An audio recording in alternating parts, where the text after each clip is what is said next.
Sir, mic check. How are my levels sounding? What's going on around Sunday? It's the Lord's Day. It's that day. We back. What's going on? Talk to me. 4 guys and quarters. What's going on? I see you. It's that clowns. I see you. IMAX. What's going on? I see you. Gerald Mack. Always first. All hail the ILP. Salute. Gen X 128. What's up? What's going on? You already know. Appreciate you. Christopher Hart. Okay. Salute to the ILP. You already know. Salute to you. The dusty one. No doubt. Happy Sunday. No doubt. Let's talk to him. We got a big one. You know what I'm saying? We got a big one. Xbox royalty in the building. Microsoft royalty in the building. Cloud streaming in the building. But we got Lord Addict of the Addict show as well. Addict mic check, sir. What's going on, guys? Yeah, he being smooth. What's going on, guys?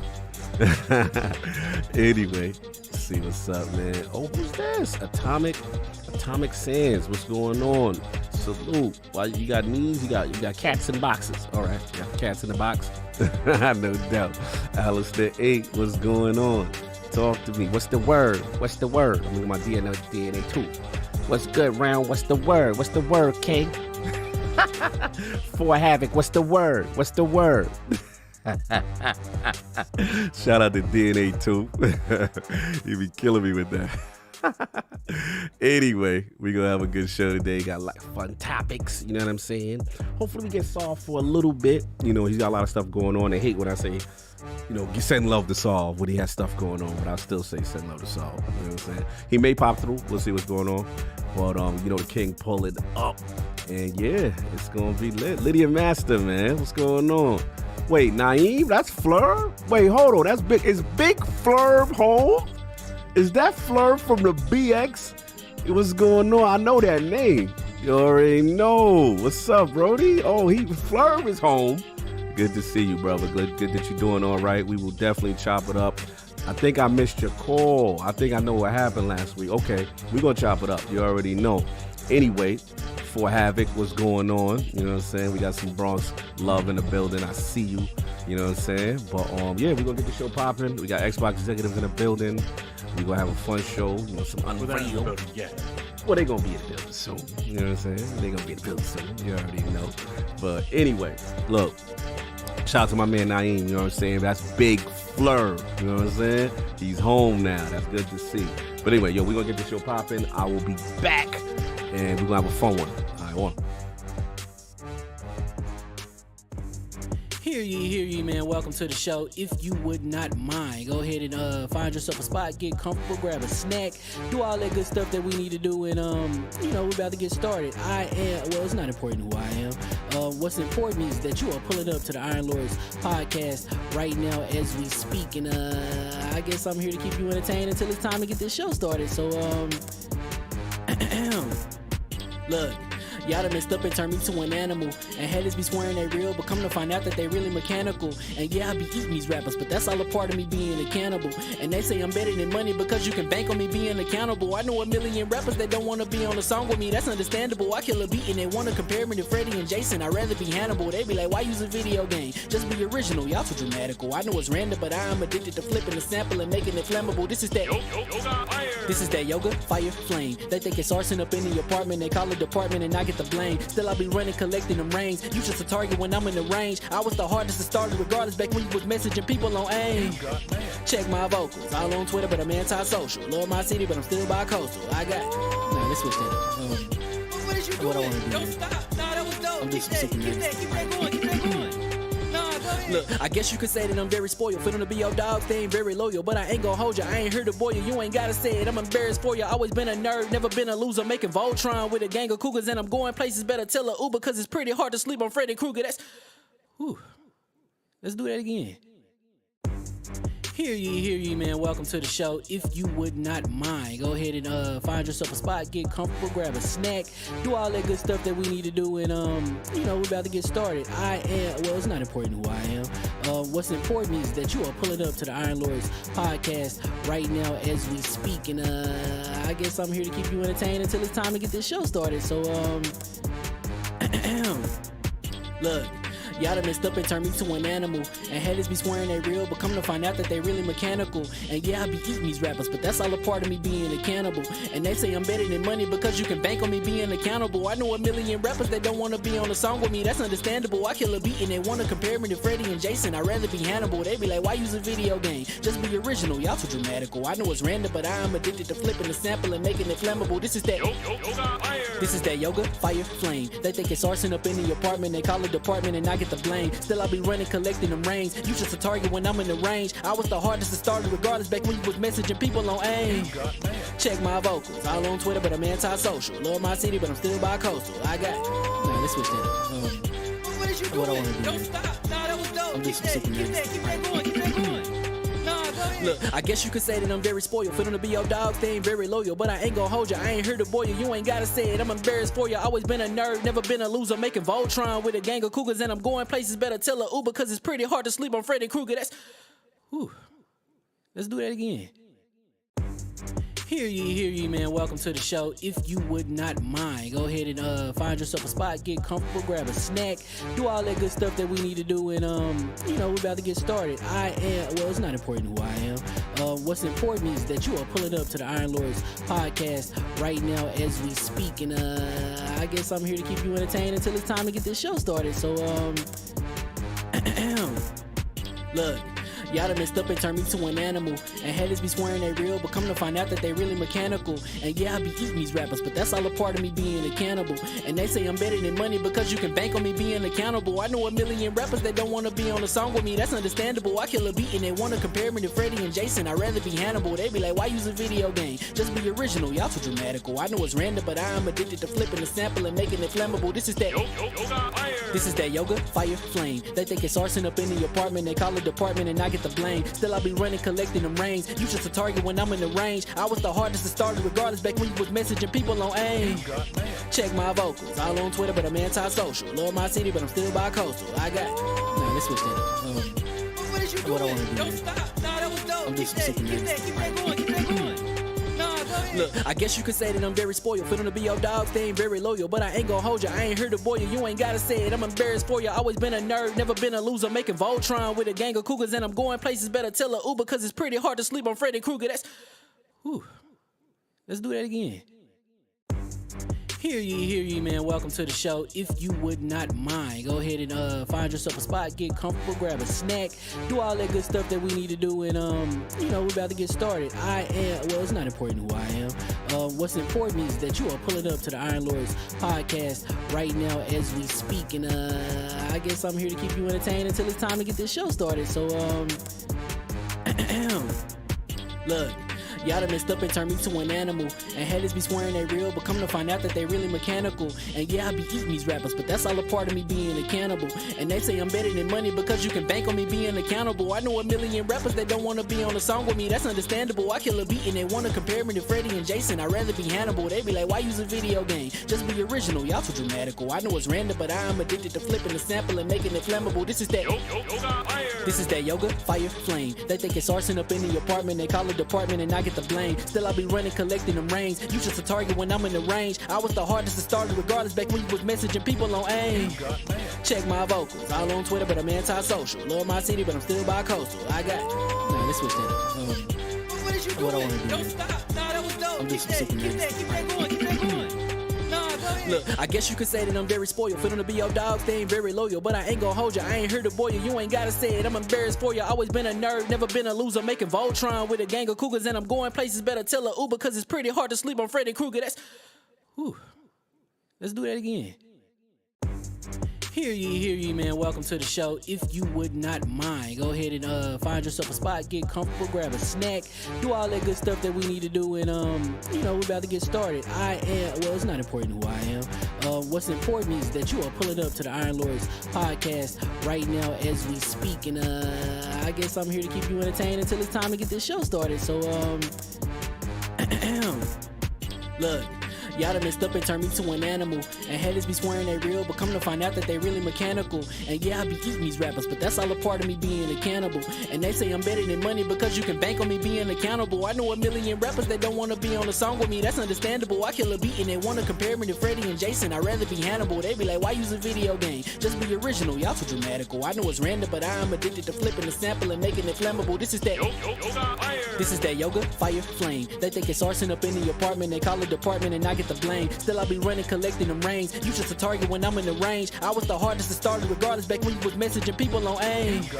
Check my vocals, all on Twitter, but I'm anti-social. Love my city, but I'm still bi-coastal. I got, nah, let's switch that up. What is you What I doing? wanna do, Don't man. stop. Nah, that was dope. I'm Keep just that, super keep nervous. that, keep that going, keep that going. Nah, go ahead. Look, I guess you could say that I'm very spoiled. Feeling to be your dog, they ain't very loyal. But I ain't gonna hold you, I ain't here to boil you. You ain't gotta say it, I'm embarrassed for you. Always been a nerd, never been a loser. Making Voltron with a gang of cougars. And I'm going places, better tell a Uber. Cause it's pretty hard to sleep on Freddy Krueger. That's, whew.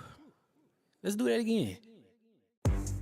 Hear ye, man. Welcome to the show. If you would not mind, go ahead and find yourself a spot, get comfortable, grab a snack, do all that good stuff that we need to do, and we're about to get started. It's not important who I am. What's important is that you are pulling up to the Iron Lords podcast right now as we speak, and I guess I'm here to keep you entertained until it's time to get this show started. So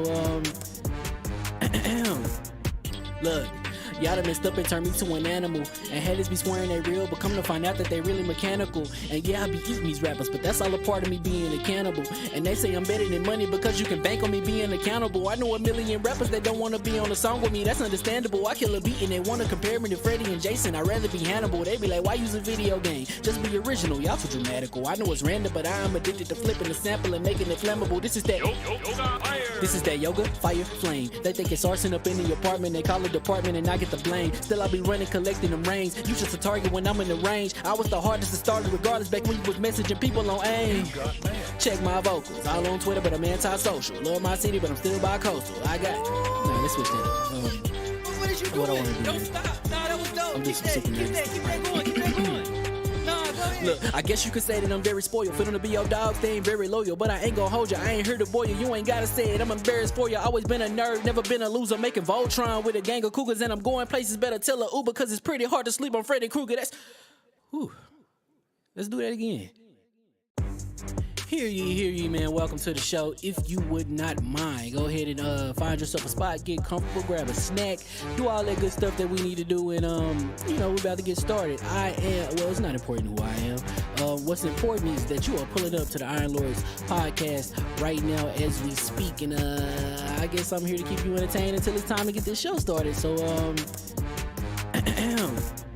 look. Y'all done messed up and turned me to an animal. And haters be swearing they real, but come to find out that they really mechanical. And yeah, I be eating these rappers, but that's all a part of me being a cannibal.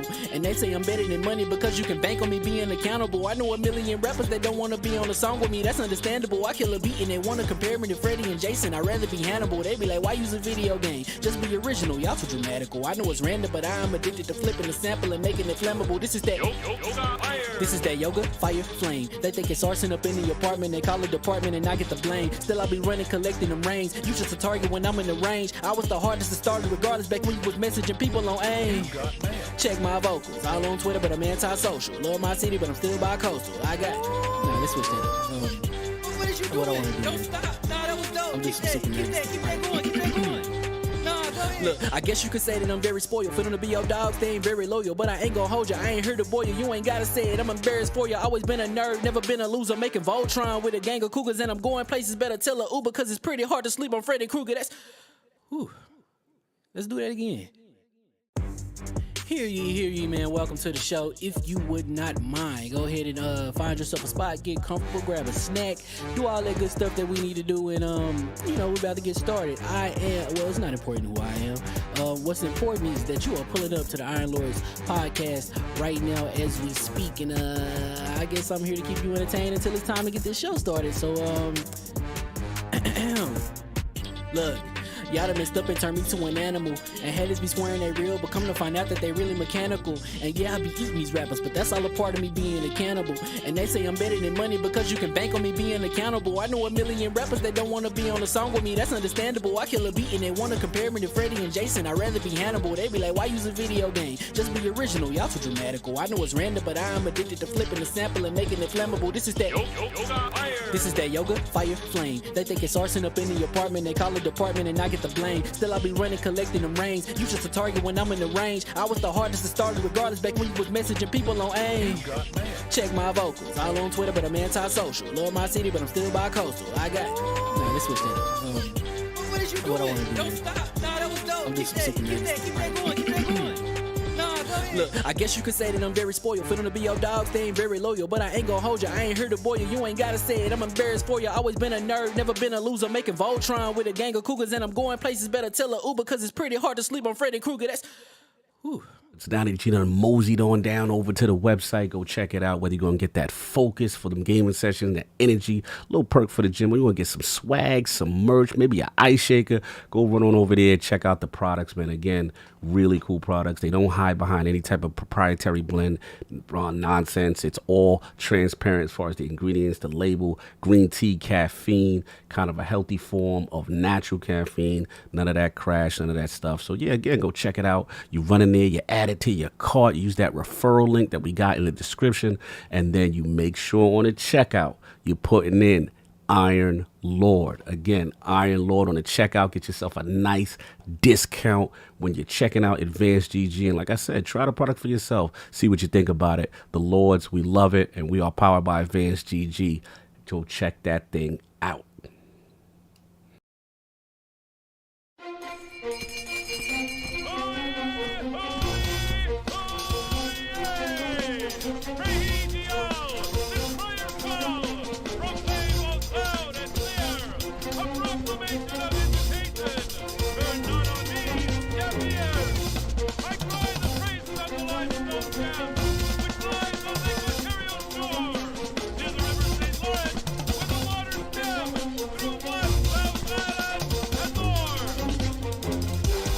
I'ma just chill and watch them and eat snacks in the attic. I wanted to chill with the pack and be like a young whoop, but then they would mistake me for addict. If I can imagine it's cool to give you some advice, then invite your girl to your squadron. Cause if you don't give her that option, you gon' be single player like Sovereign. You gon' get tossed in the bushes by King David. Royalty and not a pretender. Detrimental to an elemental, what's an avatar to a knee bender? I gotta be me though. I know it's my destiny, word to Cognito. Who cares if you fly, if you still a mosquito? You swear you ain't stuntin', but really be Steve-O. You like to collect stuff and that's cool, but I got bad news. Even if you really was that dude, King David still be the king of the statues. Since a juvenile, I've been cursed with a curse to be musical. And if you hate it, we'll meet in the crucible. Other than that, then it's cool and it's beautiful. We let you know that your dreams are pursuable. Whatever you wanna do, then it's doable. If you got work on a Sunday, it's suitable. Cause you can listen to this in your cubicle on the Lord's Day. Woo. If you got work on a Sunday, it's suitable. Cause you can listen to this in your cubicle on the Lord's Day.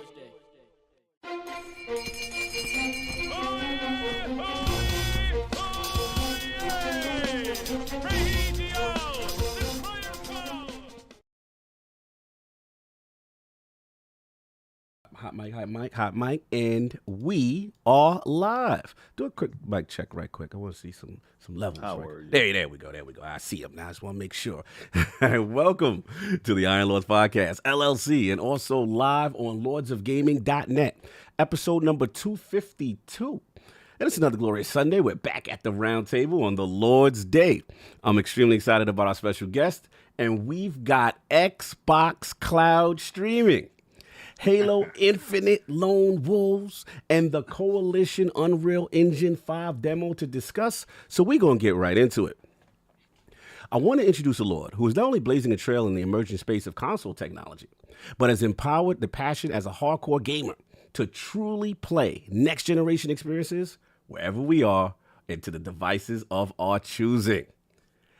Introducing Microsoft's Senior Program Manager of Game Streaming, Product and Strategy at Xbox, and the head of the enormous Marvel Cinematic Universe Facebook page, the Lord of Azure and the MCU, fellow Destiny brethren, who has survived every self-proclaimed destiny killer. Live from Washington and kind enough to make his debut into the realm of the Lords. My man, Lord Lockie, a.k.a. Paris Lockhart of Xbox. How we doing, sir? Oh, yes. Thank you for the intro, man. Can I get that at work? Can someone introduce me to a team's call at work like that? That'd be nice when you jump on a team's call. we have like an intro. Intro? Like, what you do is like instead of it saying stream starting soon, you just have that on repeat. Yeah. Can I get a countdown too? Look, man, you're a lord at what you do. An absolute honor to have you in the realm. First of all, man, how you been and what you been playing, sir? What's been going on with you? Oh man, I've been good, man. Work, family, work. COVID. I'm sure everybody's been dealing with that. Everybody has been dealing with that. Now that we're sort of seeing the light break and the end of the tunnel, everybody's sort of back out there doing almost normal stuff. So it's good. It's good. What I've been playing, man, I just booted up Elden Ring. So, I beat it. I played Witch Queen, ran through that. I had some fun with that. I still got some missions to do. I still got some exotics to acquire in the Witch Queen. So I still got to go through those. Yeah, I do too. Yeah. Elden Ring. Oh my gosh. Talk to us. Yeah, snatch your soul, didn't it? Yes. I ran through the tutorial. I was like, what is everybody talking about? I could run. I beat that guy. I was like, he said I beat that guy. The first dude, you like, yeah. So what happened when you came out? I get beat down by the door. You tell us what happened. Did you see the golden Lancelot? He saw the dude in the horse. Like, tree sentinel? Did you step to the tree sentinel? Oh my God! The first dude I saw outside the building, got on the horse. I was like, man, what can happen? You know what's funny? He got angry. Yes. You know what's funny, Paris? When I played the actual game, because I was because of COG, I was able to get into the network test, and so I was playing the network test, and I already seen people posting the tree sentinel on Twitter, like getting killed, and I saw him like walking. I was like, I'm gonna go left. So I'm gonna leave that alone. No. So like, how many hours? I went out there. I seen some blood stains. So I was like, they must say they don't know what they're doing. Forget the warning. No doubt. They didn't do it right. I can't do it right. I got this. Yo, Paris, tell me it's not dope that you see blood stains to give you an indication of death, right? Yes. Because if I see a lot of them, I'm like, wow, something crazy. I love that touch to it. And the notes. I love the notes. There's a tunnel that you go down, and there was nothing but blood stains. I was like, I'm not ready yet. There's 10,000 runes on me. I'm like, I'm not going down there. There's a part in the game that I don't know if any of you guys got to it. I think King has. I won't like spoil it, but it's like a giant battlefield, and you're summoning ally AIs over and over again. Like it's like a giant. It's I wasn't gonna say the name, but it's like cool. He won't know about that until when you know about that guy that I just said, when you know about him, you already know where you was at, because you're gonna get a big giant cinematic and you're gonna be like, this is not real. So and what's funny is like they open up the fight with you walking through the portal and him shooting a giant great bow, just shooting you over and over again, because it's pretty much a battle royale. You versus like 50 people. Yo, it's so dope. And the best part about it is, well, what we lords do is, what that lord right there down at the bottom does. I'm sitting here like right? No, him. He's our savant. Shout out to he helps, right? So he reaches out and he goes to people worlds and helps them beat bosses. So he has this big shield that I don't know where he got it from, and I'm hunting for the shield, right? He took a hit from a boss that usually kills you with one shot. He took it and looked at him and laughed. I said, "Oh, you too strong." I love to do that. He love to show off in your world. It's to the point, Paris, where like I'll be fighting people that are just so aggressive, and I was helping someone, and I had the shield up, and he's like, "Yo, that dude is gonna kill you." I'm like, "Step aside, coming through. Let the real man handle the ball." Yeah, he'll have us do the fringe stuff. But salute to you, Paris. Right, so I do got one question about it. So go for it. When you summon your friends and you're all running through, and then somebody invades you, there's some times where you can't fight that person. They got like a shield around them. Then there's some times where you can all jump in and stop them from killing the main person. Like, you know. Yeah, Attic, what's up with that? Talk about that co-op. Well, that's probably a spell. He put a spell on himself to take a couple hits. So you have to hit him to get rid of the barrier, and then you can continue hitting. What's funny is I'll be in things that were like two people invaded. It's not too hard to get rid of them as long as like you have the proper equipment. Now, like we have a friend named Blaze. He's like specializes in PvP. I ain't touching none of that. I ain't openly invading for the beef. That's king. That's the stuff that I like. Like, yo, Paris, when I saw the game, and I'm tired of taking too much from your segment. Yeah. Don't worry. It's when I saw the game and I realized that I can jump into people's world and just wreak havoc. I said, yo, I can't wait for this game. This is because I'm not a Souls dude. So I said, this is what it is. So when I told Sovereign, I said, I need this from the Iron Bank. I need to do this. He didn't believe that I was going to be playing this game. I was like, no, I need proof. I need proof. Jumping into people's world, you can get your head smacked clean off your body. So I realized very early on my ambitions to be an invader is definitely mute. Different. You can ask King about some of the people that try to invade us. They run from me, but sooner or later I get them. I run in the back, and I got that potion. You'll be able to get that potion later on, Paris. The one that puts a bubble around you and shields you, so you can take a couple of hits when you're fighting the boss, and it's really good. Yo, real quick, shout out to the chat. They are going crazy for Lord Paris's Xbox snowboard right now. They was like, the drip is crazy. The Xbox, real quick, can I get some knowledge on the snowboard part? That's fine. They want to know. The Xbox snowboard. Yeah.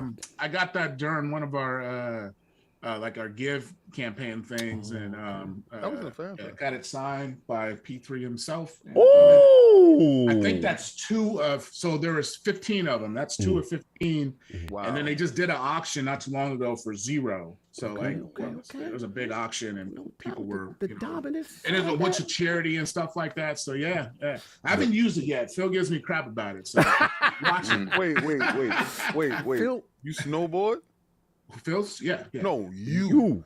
Yeah, well, yeah, I'm working on it. Yeah, I have one. I have one right here too. It's just one. Okay, so what I'm gonna tell you is, just because your friend snowboard, that don't mean you got it. No. See, I'm with him though on the fact that if you're gonna do it, see the skiing, the skiing, but the snowboard, at least if it got skateboard sensibilities in my opinion. Yeah, it's got skateboards. It's like almost like skateboard. Well. Yeah. No. Exactly. Exactly. I salute you. Metatron tried to get me to go to some snowboarding thing. I said no. I said my ideal of vacation is not me laying up bandaged up. I always just see one guy bandaged up like a mummy. You value your safety. I don't go anywhere on vacation where there's snow. Bro, I go for. I was the dude. I'm like, yo, I'll meet you in the cabin lodge and I'll be watching the games. You go do that snowboarding thing. Y'all go do that. You know what I'm saying? But I did try. But look, we got to move on. Yeah, and so besides that's been predominantly what you've been playing. Lord, Lockie, has it been predominantly Elden Ring? Just booted up Elden Ring and Destiny 2 all day, every day. You already you know what it is. Anyway, and we got the 4 horsemen of gaming, those original lords of the realm here at the round table. My co-host with the co-most, my brother from another mother, the difficult game conqueror, lord of his own world, and the Howl of the young wolf. My man, Lord Addict of the Addict Show. How we doing, sir? Doing pretty good, man. Before the show, I actually watched that Kingdom Hearts 4 trailer. I actually recorded a reaction. I'll put it up for the members and Patreon. So if you guys want to see my blind reaction to it, definitely look into that.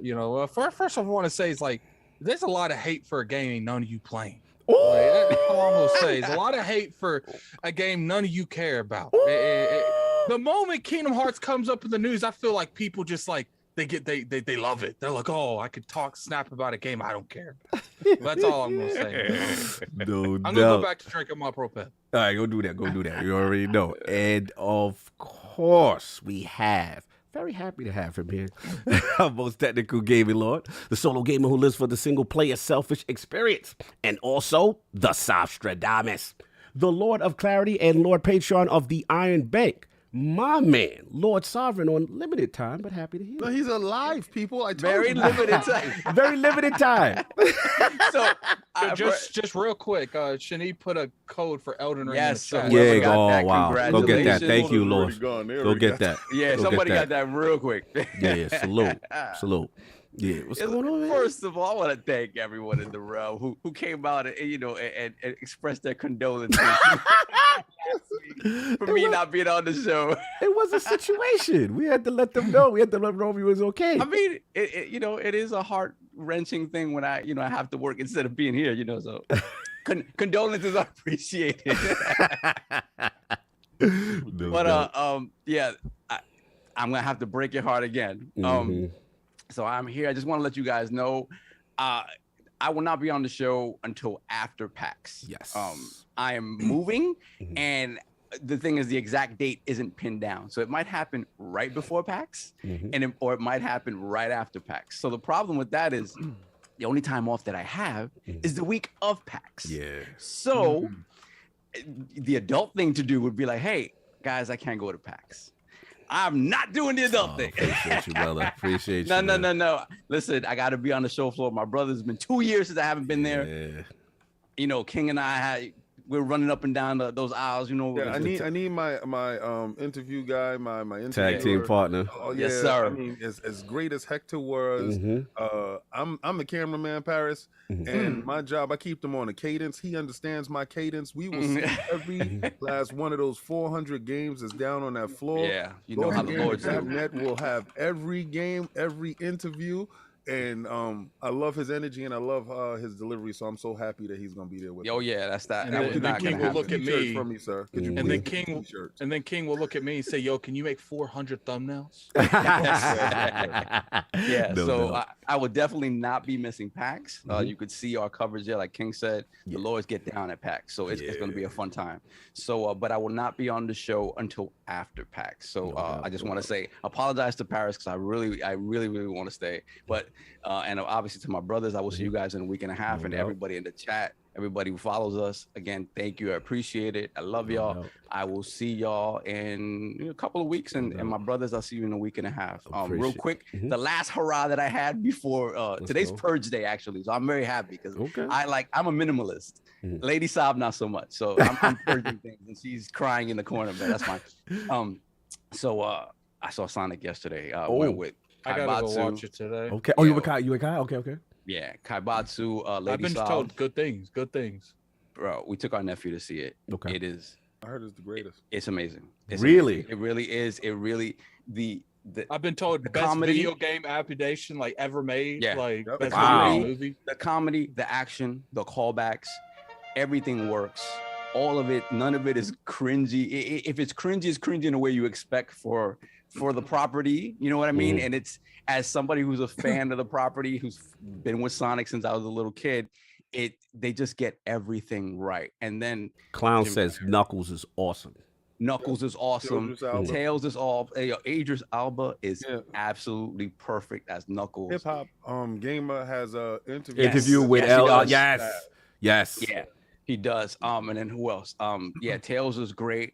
And then Jim Carrey. Like this role is made for Jim Carrey to You know what he said? to don't up you? scenery. Like he's retired. He said after this. Well, right? he said that depending, I think he's got one more contract for one more Sonic movie, but they said depending on how, because apparently he wants to enroll like the bigger Eggman. You know what I'm saying? Like the one that's really, he wants to do that. Yeah, it seems like if they let him go that direction, he might stay for another one. Okay. I tell you this is his, again, Jim Carrey has always been known for chewing up scenery. This is a movie where it's good that he chews up scenery because he's that good as this, over the top villain, and it's just perfect. It was so great. No doubt. So yeah, you want me to read these super chats? Oh, but I was like, if please, because we won't get the glorious reading from you. You know what I'm saying? Not just because our reading is terrible. I'm not as good. Come on, let's go. Let's get it. We're not as good as some. We got Forza Legend, $10 super chat. I just want to say good morning, Lords. I will say this now. Sonic the Hedgehog 2 movie is the greatest video game movie ever. Wow. It was a joy to take my son and daughter to see it. 10 out of 10. I'm not going to lie. And you know what's great too? Wow. The energy of the crowd. The kids there really kids got into it. Oh, that's dope. That's dope. When Knuckles came out, when Tails came out, when the post-credit scene happened, like there were parents leaving and the kids screaming, "No, what are you doing? Like, what are you doing? No!" The kids know the vibes. Yeah, they know.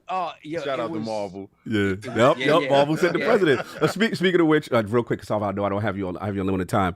I finally did see the Batman, and it was amazing. And I just wanted to let you know what I'm saying, that's Detective Comics. Yes. To me. Oh, yeah, he saw the Batman. That was the Batman. I ain't gonna front. I had to talk to you because I know I'm not gonna talk to you for a while. That's the seminal Batman movie. Yeah. That's the only movie that actually addressed him being a detective. He wasn't, mind you, he wasn't a good detective in this movie, but he was trying. But he was learning. And the Riddler was awesome. It was awesome. Yeah. I was gonna say, I think when it comes, like, the reason that I like the Sonic stuff too much is because, like, there's back when Sonic 1 and they redid all of the original, CGI for Sonic himself, like, they didn't have to do that. Like, they could have went out there, let that game. They lost a bunch of money on that too. Yeah, they lost millions because they had to redo everything that had Sonic in it. That was right. And because they did that, and because they spent that money, I'm like, it don't matter what they do with the Sonic brand. I'm going. Yeah, you gotta support. That's rare. Paris, did you because when they don't do it, we complain. When they do it, we don't go watch. So. Yeah, Batman. Paris, did you see the Batman and on the Sonic or either one? I saw the Batman. I need to go watch Sonic 2. I'm gonna take my daughter to go see it. So. What was your take on the Batman? The Batman? It was good. It was just like, an investigation sort of movie. I thought it was pretty good. I think they did a good job to sort of, separate itself from all the other Batmans. Yeah. Got you, yeah. That's sort of what I was No doubt. So I'll get the super chat. I know we gotta go get time moving. Cedric H. member for 22 months. Thank you, sir. Lord Silver, 22 months. That's amazing. Thank you, brother. Then we got Forza Legend, once again, member for 28 months. Crazy. Sonic about to be all natty on this box office. Yes. Sonic about to kill, man. Yes. Sonic is about to kill. Then we got Hargate Shani with the $5 super chat. All this talk about Elden Ring. Here's an Xbox Elden Ring global code. Shout out to whoever picked up that code. If you picked up the code and managed to get it, identify yourself in the chat. Yes, much love. He just gave you a game of the year. Exactly. Go get that. Potential. Hold on. Yeah, I got. All of a sudden, people knew. Yeah, I got jumped because people knew I'm bouncing. And like, wait a minute, hold on. Read my super chat. Italian Clouds, $5 super chat. Elden Ring is the Destiny killer. Let's go. Yo, Clouds is so messy with anything with Destiny. Like, he has to say something is the Destiny killer. That was part of the reason why I did that for your intro, Paris. I'm not gonna lie. It did hold me back from playing. No, and for you, for sure. Good day. There we got Flame, $5 super chat. After nearly a year and 100 articles writing for LogNet, I couldn't be happier. Thanks for putting up with me. Also, welcome back, Lord Saab. I'm sorry to disappoint you that I'm leaving. Oh, you got some super chat to read on the way out that I cannot wait. I can imagine. I'm just saying, I can imagine. Oh, there's one for you. They're trying to get that, they getting it off now. Continue. We got Klutz Man 01, $5 super chat. Manscaped is the truth. Cop that cog. The X code XB2. Have a great show, guys. Glad you're still alive, Saab. Yes, I'm still alive. I'll let you know the status of that when I come back from PAX. Then we got Drawn TJ, $5 super chat. Morning, Lords. I hope you have a fire show. Thank you, sir. No doubt. Hold on, let me scroll back. Yeah, you gotta get this. Amblix member for 2 months.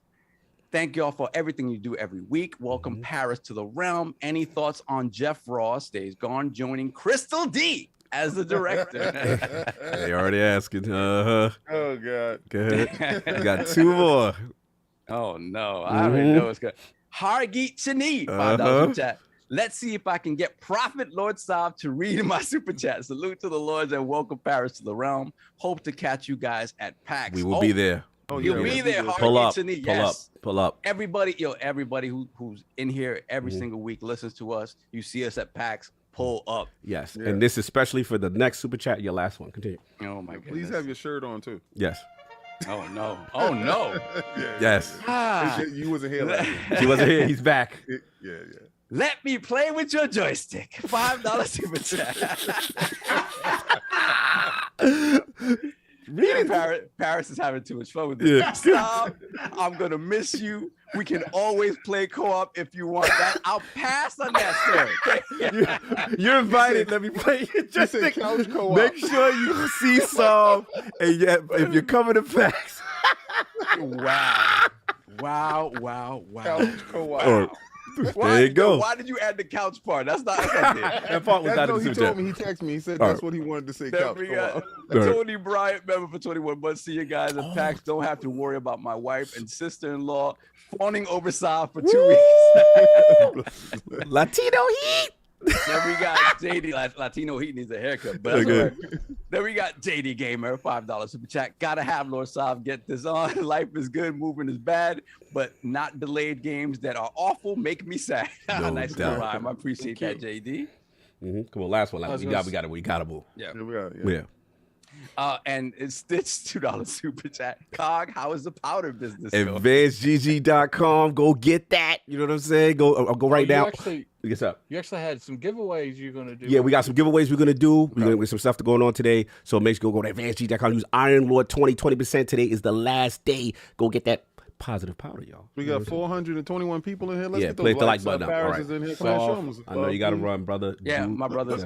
I love y'all. I will see you guys in a week and a half. Everybody in the chat, thank you for being supportive. I appreciate it. I will see you guys after PAX and Paris. You know, again, and I do appreciate you not calling me to help you move. Thank you. It's ridiculous. I know y'all busy, so I went and I got the dude that's retired already to come help me. So no doubt. I know how y'all do. I would have just brought all of my workers and be like, there you go. It's ridiculous. This is extra credit turkeys at the end of the year. There you go. We gotta move, y'all. Love y'all. Love you, brother. Talk to you later. You already know. And of course, we have the Incredible Hulk of this, aka the XS Gamer. Ooh. The prophet of Xbox. Swami. King of the statues, who demands nothing less than that premium experience and is the leader of the fraud alert movement.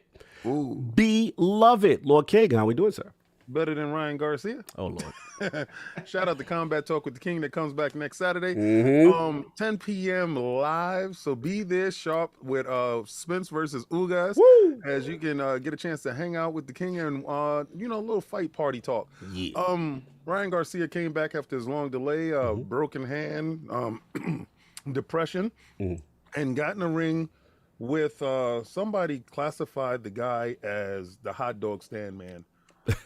Excuse me. And Ryan Garcia went 12 rounds with him.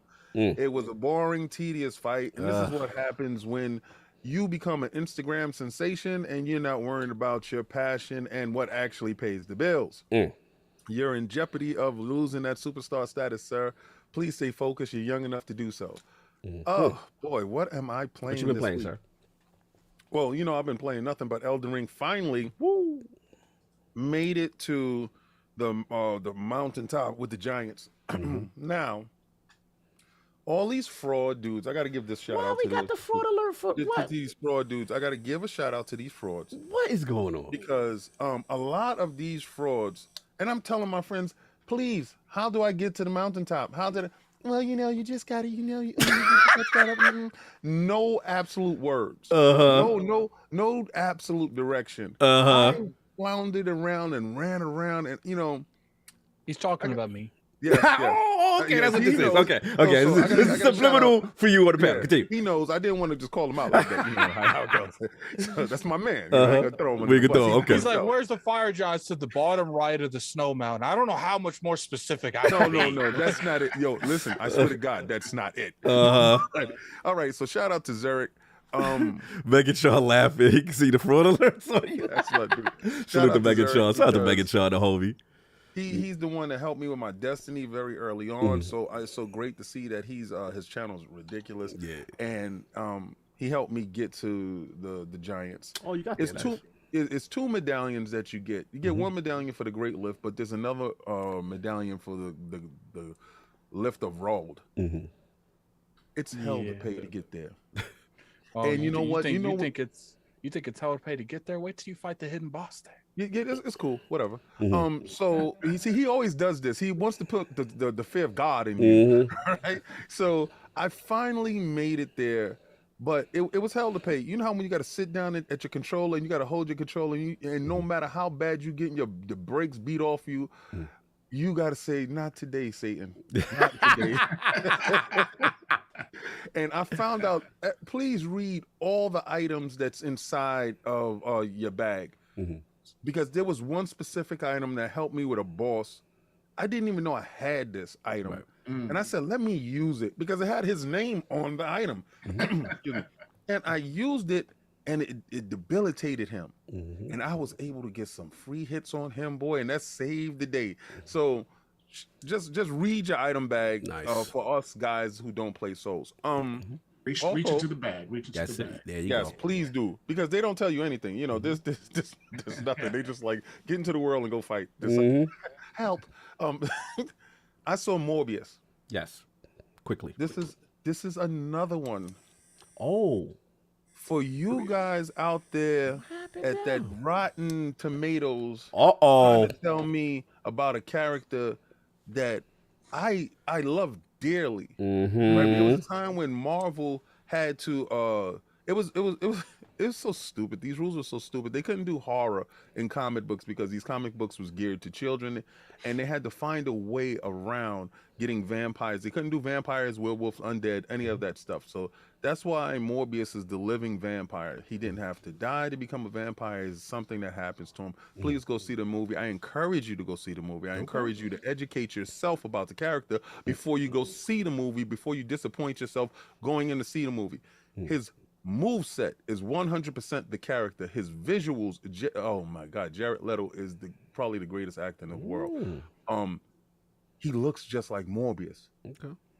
The acting was on point. Oh, so you feeling this is not the popular opinion. I'm living in an age where I picked up a book as a child, as a 6 or 7 year old child, and this character that I'm seeing in this book, this little known character, there's not an A+ character. Right. He's a C-level Spider-Man character. You know, he's not Dr. Octopus. Right. He's not the Vulture. And the fact that he gets a movie, his own movie, it's amazing to me. So I'm sitting there appreciative that whoever pushed for this was the same kid that was sitting there, that was reading these books, that was feeling this, and they actually incorporated the purple in it at the end. So it's little touches that was for me throughout the whole movie. How they depict his power set. The problem that individuals have, and I read it, they didn't like how powerful he was. That's his set. That's his power set.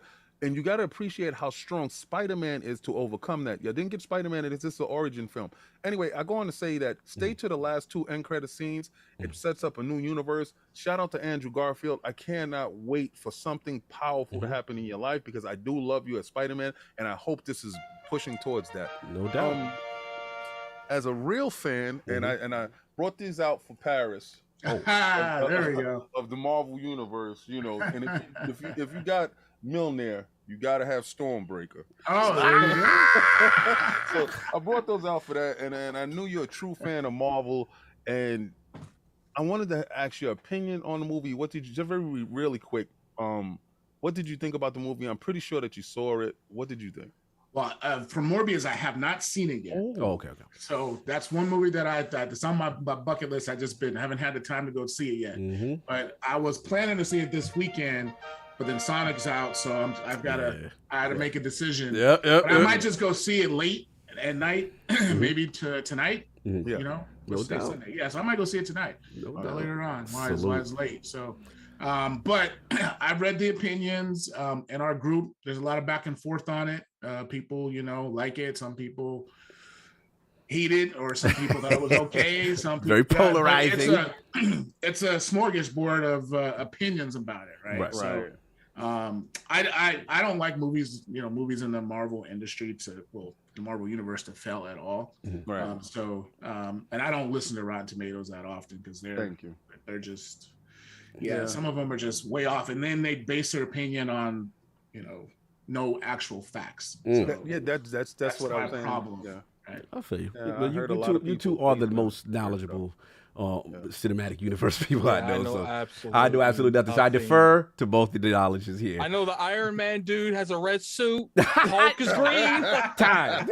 We gotta move. Listen, hit me up after you see it. Yeah, we'll do it. Look, we gotta move. I will. I'll hit you up. No doubt. And I gotta introduce my damn self. The Game Ninja Shinobi, you know me. Here we go. LordCognito. So Divided Duke was shout out to Maddie Plays. We had a good one. Just breaking down the Game Pass features, and we actually shame gamers who mute game music, which is pretty funny. So go check that out. Also on the Patreon for Defining Duke Ultimate, we had Chris Raygun, we had Ebontis, we did the official Witch Queen spoiler cast. Go check that out. Y'all shame gamers who anybody who mutes game music, we had to shame you. It was a segment. It was hilarious. It was takes hilarious. a huge part out of the game. Sinister does it. We're gonna get him anyway. Yeah, I was gonna say Sinister. Yeah, Sinister is a main offender. If you're listening, Sinister, I named you.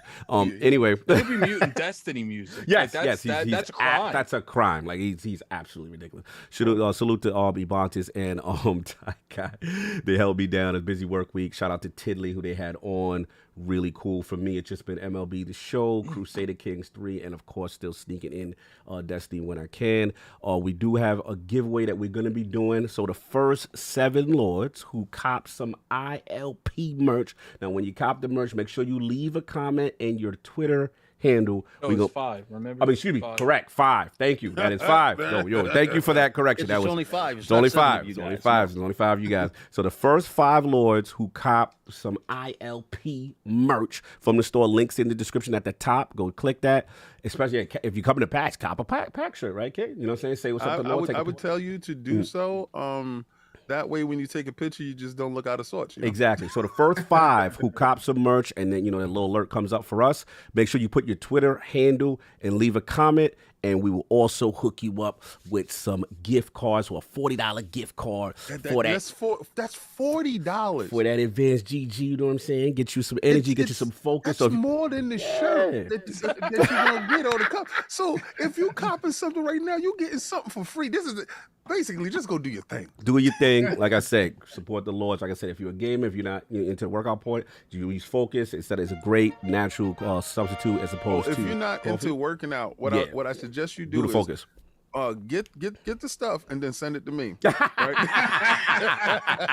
and that way you can ingratiate yourself to the king and you can still support. You're ridiculous. You're ridiculous. And if you are a person who likes to work out, you can use the energy line. So salute. Go get that. You already know. So we have belabored long enough. Yes. We got to get into the main event. We have a very patient guest. So now that we got into what the Lords have been playing, we got to focus on Lord Paris Lockhart, his video game system history, passion for the MCU, which we kind of learned about, and of course, what led him as senior program manager for game streaming at Xbox.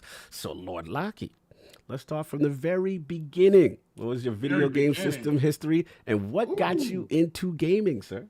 Oh, man. Atari. That's where it all started for me. Let's go. Actually, I didn't have one.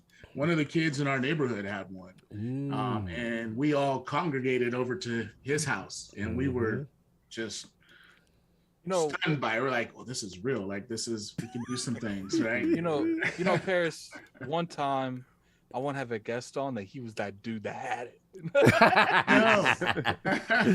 No, good. So, but we know we all had, like, a lot of us had that one friend. King was that for us, right? Where it's like you go to see the tech or the system. Tell your story. I'm sorry. Continue. Yeah. So he had it. Everybody come over and play, and as kids during the summertime, that's what we did. It was like. We're over there, and then when Nintendo came out, he got the first Nintendo, but everybody else started getting Nintendo. Yeah. So we all were playing Nintendo, and Super Mario Brothers. That's where it started. And let me ask you a question, because all right, so you went from the Atari, y'all hanging out. Yeah. He had Pitfall Harry. Pretty sure everybody had Pitfall. Yeah, he had Pitfall. He had all that stuff. So the question is, did you witness or did you even know that we had the great crash after E.T. Before the Nintendo came out? Because Nintendo came out after the crash when the market was absolutely dead. Back then when I didn't even, I was oblivious to all that. Yeah. I didn't even know there was a crash. I just knew that a couple years went by, Nintendo was out. Exactly. Yeah. I didn't even know it was a crash. So when people were saying, I was like, for real? I was living it. I lived the crash. I was that young, but So go I ahead. didn't pay attention to like what was going on in the gaming industry back then. It was more of just like, ooh, this new system's out. Can I get one? No. What do I got to do to get one? Right. You gotta get good grades. You gotta clean up the house. You gotta not talk back. You gotta wash the dishes. You gotta long laundry list. So one Christmas, next thing you know, it was finally there. So yes, we got one, and that was the NES. Yes. Okay, continue. First Did you get robbed with it, or in a light gun, or just the console? I just got the console, 2 controllers. Nice. Okay. Nice. Yeah, and Super Mario Brothers, I think that was the default game. And then so then it went on. Like the rest of the neighborhood got one, and then we started playing Tecmo Bowl. Yeah, Tecmo Bowl competitions. Let's we go. Our own seasons. Wait, hold on. What's your? I'm not gonna let you gloss over Tecmo Bowl. You know, I knew you had. Yeah. Who you had? Who was you using? Who was you using on Tecmo Bowl? Oh man, you know what? It all would depend on who I was playing against. Oh, the matchup. You was a matchup guy. I was a matchup guy because I was really good at that game. I mean, I was just dominate. I got to the point where I could just beat people with anybody, right? Woo! So I just was like, okay, whoever you play with, and if I know their skill level, I would be not so great of a team because it would just be a blowout. Unless they talk trash, I'm gonna go with my heavy hitters, and then I'm just gonna win. So they can play with the Raiders all they want. I'm just gonna play Bears defense, and I'm gonna win. Yep. So it doesn't matter. So I was like, whoever wanted some. I got you. But I kept it easy. I kept on playing, the football games. Like then, I was just like excel. Like too bad they didn't have real tournaments back then. Oh, back then, Tecmo Bowl tournaments would have been crazy. Yeah, it would have been crazy. The running game was insane in Tecmo Bowl. That's here. Once you break through that line, your little man get to go. Remember because he reminds us of our close childhood friend, Mr. Ha. Whenever he had a play on you and the offensive line, his offensive line was doing a good job, he would run with the running back and be like, hold him.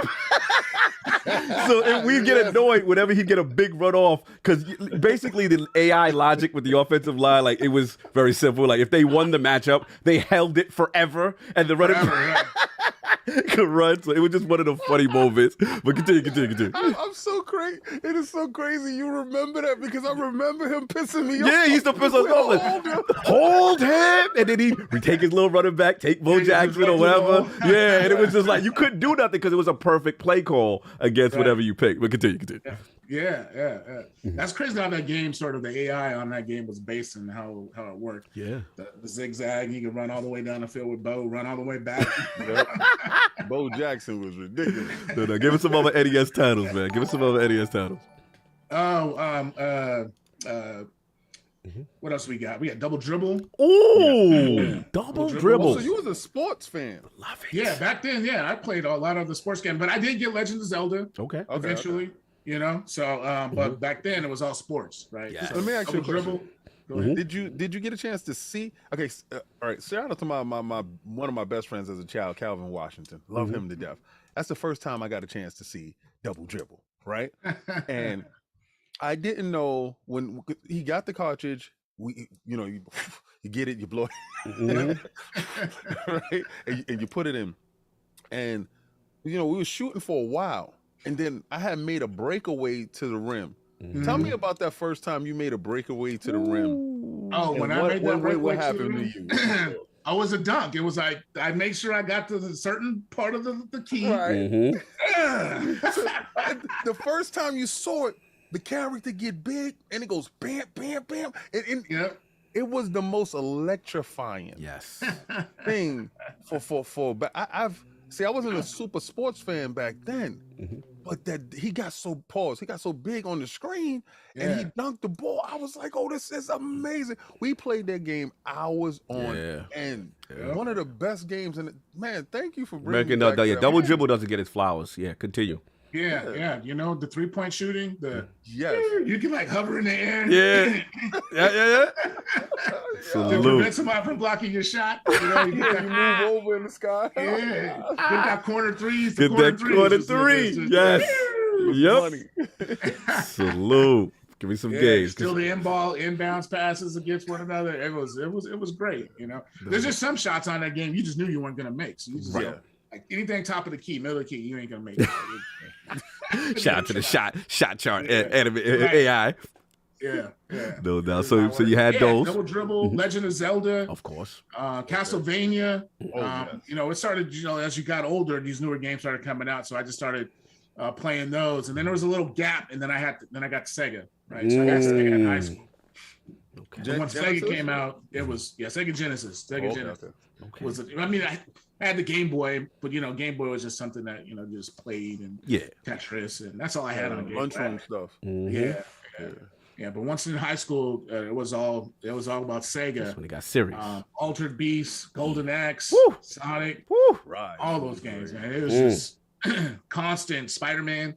Yes, Genesis Spider-Man. Yeah, very underrated. Yes, and I believe had Venom in it as well. You talk about Maximum Carnage, and the first. You talk about the first Spider-Man. The first Spider-Man, it had Venom in it. Yeah, I believe it had Venom in it, and it was. I gotta check it out. We gotta check it out. That first Spider-Man. I was about to say it was amazing. It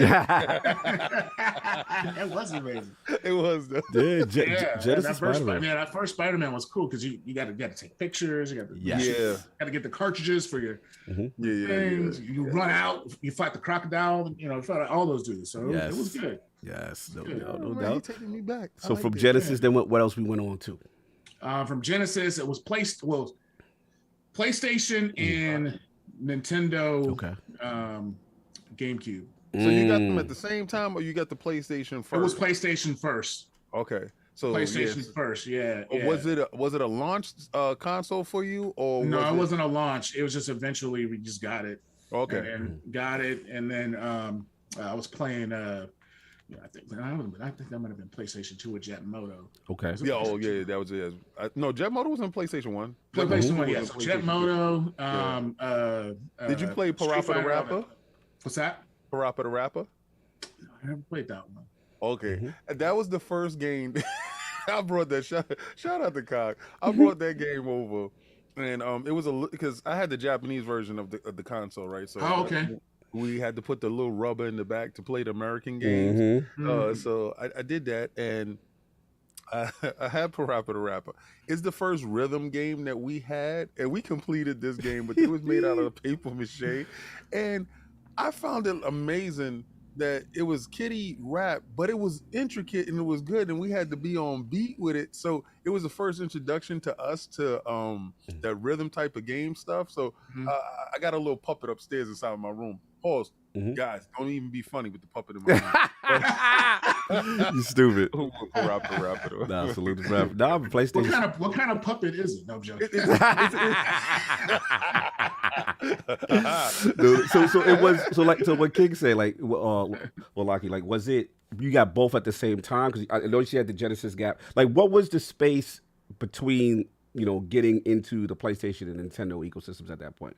Oh yes, it was just Genesis, and then the PlayStation came out because we were talking about CDs. I think I worked at Kmart when PlayStation came. I was working at Kmart when PlayStation came out, and I had bought one there. So I used one of my paychecks to buy one. They're flying off the shelves, and people were buying them. I was like, nice. And I worked in electronics, so I was always playing inside the store. Nice. I worked there, so I was just like, I might as well just go ahead and get one. I had to lose my little 15% discount. No doubt, get the employee perks off. Wait for the blue light special. Yes, sir. We ain't mad at that. That's how I used to get all my games. I wait for the blue light specials to go. I know it's coming. Let me put this to the side. This is my stack. No doubt. Definition of insider knowledge. Yeah. Hold on. He's about to give us some. Go ahead. Yeah, best believe I would do that. There's a layaway, right? And Kmart had the layaway, and I worked there too. So I would just go put stuff on layaway and just wait. Right. And then, I worked in layaway. I knew people weren't coming back to pick their stuff. I respect that. That's right when it was supposed to go back up to the floor. Bam! Let's go. Yeah, I heard he moved. Shout out to me. Salute to that inside. Where you'd be like, you got to buy all this stuff. You gonna come back and get it? Okay. Okay. Shout out to you're that. not gonna come back, so I'm gonna wait for your time to expire.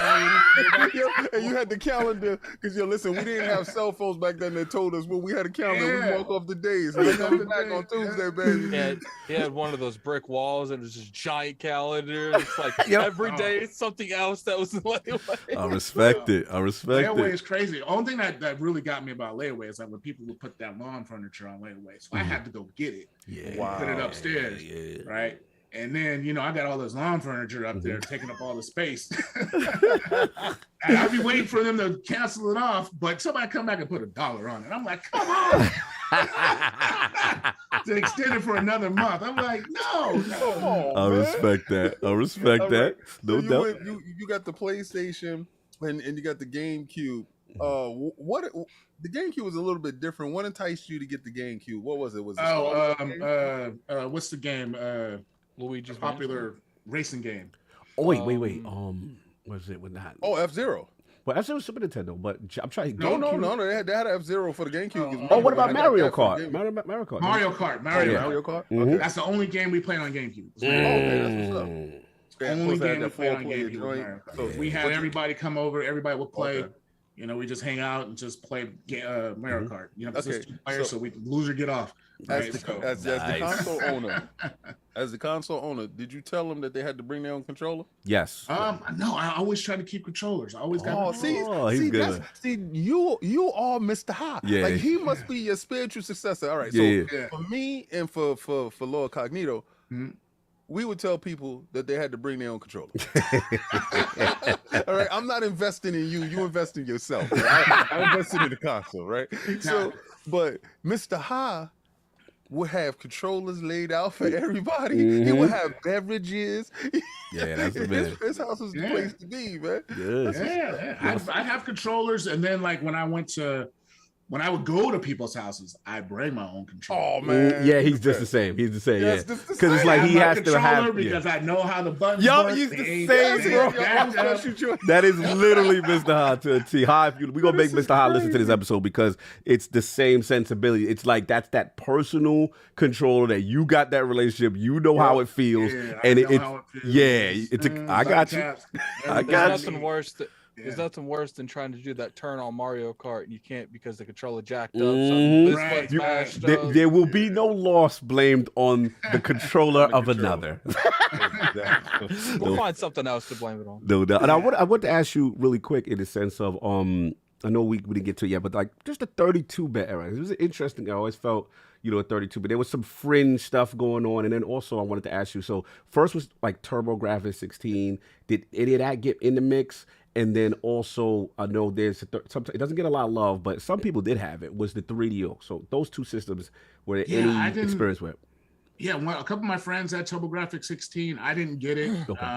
And I didn't touch the NDO. $700 was not in my price range. Yeah, so I'm gonna also assume the Neo Geo was out of the question. No Neo Geo. He caught me mid-sip. just trying to get a gauge of any, because we all got our gaps and stuff like that. But I was just trying to see, okay, just want to make sure we hit that and that kind of thing. And then also, I know you mentioned Game Boy, you know what I'm saying, but portables, we had. I think we had Turbo Express, we had Atari Lynx, it was Game Gear. Outside of Game Boy, did any other portables kind of sneak into the ecosystem for Lord Lucky? No, it was just GameCube. I mean, just the Game Boy. Gotcha. Okay. I didn't play anything else. I remember others were out there. I seen them, working at like I said, I worked at Kmart. We had all the systems, but no, I didn't get into any of them. I don't know, nobody put those on layaway. Didn't show back up. If they did, I was like, okay. He's like, that's gonna stay right there. No doubt. So we got that. We got the Nintendo system. Move on. So now we're getting close to the Xbox era. Yeah. So were you there for the OG? So this is so my story is, so after I graduated high school, I joined the Navy. So I served 8 years in the Navy. Oh, salute. And my first 4 years, I was stationed in Japan. So I was in Yokosuka, Tokyo. I was stationed in Yokosuka, but Tokyo, I could go all those places, all those places in Japan. Oh, there was no Xbox out there. That's awesome. There was no Xboxes. You had a lot of PlayStation. You said, but I ain't seen no Xbox.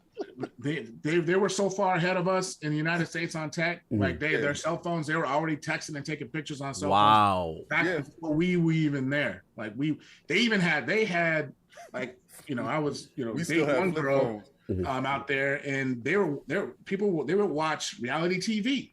Wow. And I would be like, what are we watching? And they're like, oh, this is just people in a house talking and doing stuff. I'm like, this ain't a show. They're like, no, this is reality TV. And I'm like, nobody would ever watch this in the States. Sure enough. Fast forward. Yeah, they do. Wow. A lot of the stuff over there, they sort of they were already on. So this already talks about tech and games. Like in Japan, video game arcades. Like, talk to me about this. It's my dream. I've never done this, so I would hear these stories. You didn't need a system out there because you just walk down the street and there's just arcades all over the place. Going to arcades, you got you got every game. What the name of the spots like? Like what was the like? I mean, location, certain cities, locales. Okay. Just any city. Basically, almost every city had video game arcades. Wow. Like you get off the train, you go hit the arcade. What we would do before we go to the club. Yeah, of course. He's a young boy. You was outside. Come on, man. Listen, man. Just telling your life. This is your life. Pulled in. He got on his Navy uniform. You know how I go. Let's keep going. Was the uniform on or off, sir? No, uniform was off because we were stationed in Japan. There'd be no uniforms on. Okay. Continue. Yeah, when you were stationed there, you go out because you go to work and you get off, and then Friday, Saturday, Sunday you're off. Yep. So you got you go out to the I got a different impression. Like living in New York, we know when the Navies and everybody. What is it? Fleet Day. Fleet Week. You know when the boys come through. You like, you already know what type of weekend it's gonna be. Yeah, they get the run of the town. Yeah. Continue. That's the Fleet Week. Now we would go places where we'd have to keep our uniform on, but if you're stationed there, you're there. Yeah. Oh, okay. You don't got to do that. So we'd be out there. We would go play racing. There's this 4-player race car game. Yeah. It was epic, right? And I never had seen anything like this in my life, but it was like a Daytona game. It had the RC Pro-Am type of feel. You talk about Super G, probably. Possibly. It had the RC Pro-Am type feel, but it was you're racing car races. So like if you crash and damage your car up, you hit the pit stop, your car is going to go faster than everybody else. So if you get passed up a lap, you're going to catch and pass everybody up. Oh, wow. Just to get you back into the race. And then you're back in the race. So you never sort of out of it. That was like a catch-up mechanic. Against each other. So, 4 people, if you're playing with 4 people, one of you 4 are going to finish. So you was in the cutting edge of the large arcade machines. Well, because here in the States, while you was there, here in the States, we will get sporadic drops of large arcade machines. The first one that I saw and I played in was the Star Wars one, that you sit down. From I think Sega made it, and then it started escalating from there. But you were in the cutting edge of it because I'm pretty sure that your arcade rooms were like vastly larger. And because we would go down to Times Square where you probably had 15 to 20 arcade rooms down there. So you're at the apex of it. What was the biggest contraption, that you sat in? Well, besides the 4-player co-op race game machine, the singular one, because I got into one that was like a VR like mech thing. Did you get into anything like that? Let me recall. There are just so many of them. There are so many games. I know. Was Time Crisis? I don't know. No, light guns. Time Crisis was already. Time Crisis. That was big. I remember that one. Yeah. There was games similar to like Time Crisis, like single player games. There was like random like Japanese shooting games and stuff like that, where there was the dancing games. That was they were already up on that. Just trying to think. I love. But most of the games I played were fighting games, and the only game I was playing was Street Fighter. The only reason I was playing Street Fighter was I think it's Street Fighter 3 or 4. Talk to us. Is because That's where the competition was at. The best. Highly competitive. Boy, those dudes, man, if you go in there and you beat, like, you're American, you're American, you go in there, you beat one of those dudes, they take it as shame. Oh! They take it as shame. They do not. They are. No, stop cheesing me, bro.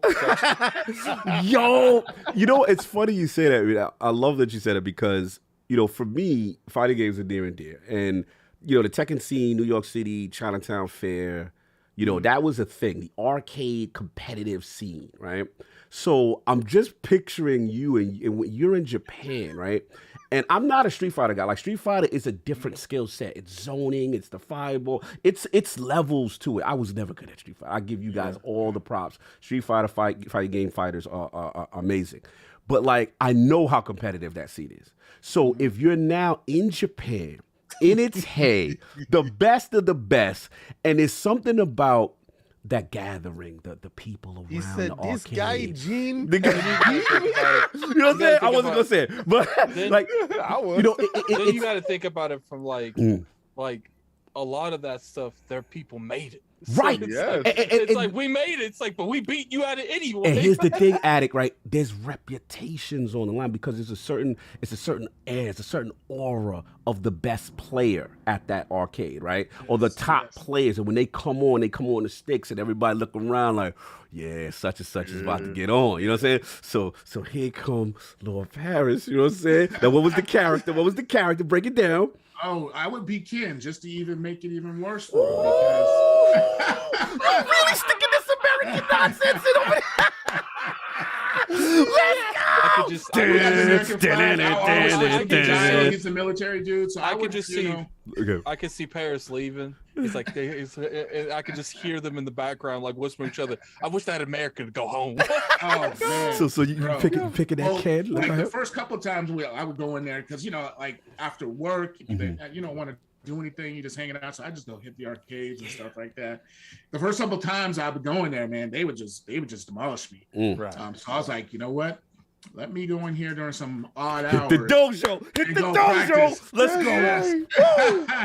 Let me learn these sticks. Yes. So I would go in, and then every random person that would come in, and I would, hang with them or even beat them. You could tell that they're just maybe they were doing what I was doing. They wanted to get better. Because there's a prime time. Yeah, there's a certain hour. There's a certain hours. 8 p.m. Yep. Yeah, certain hours and times where the same dudes would be in there. They'll all be having fun. And, I put my little Japanese. Put that quarter up. Yeah. Out of curiosity, did any of them teach you like anything, or was it strictly competitive between you? No, they teach you. No, it's competitive. They wouldn't even. There's no conversation except when you lose. They say something in Japanese, which is probably would say like "you suck." Oh, no! So wait. So let's get back to your moment. Let's get back to your moment. Hold on. They would hit you. They would hit you with. We gonna talk smack in a different language. So break down the moment now. So now you putting in the work, right? You going in this off hour. Oh man, this is good. You coming back to the arcade now. Now you know you ready. Your Ken is right. I put down my little quarter. Then the guys was playing, and then I beat the first dude. The first dude I know, I beat him before. Okay. Right? So I beat him.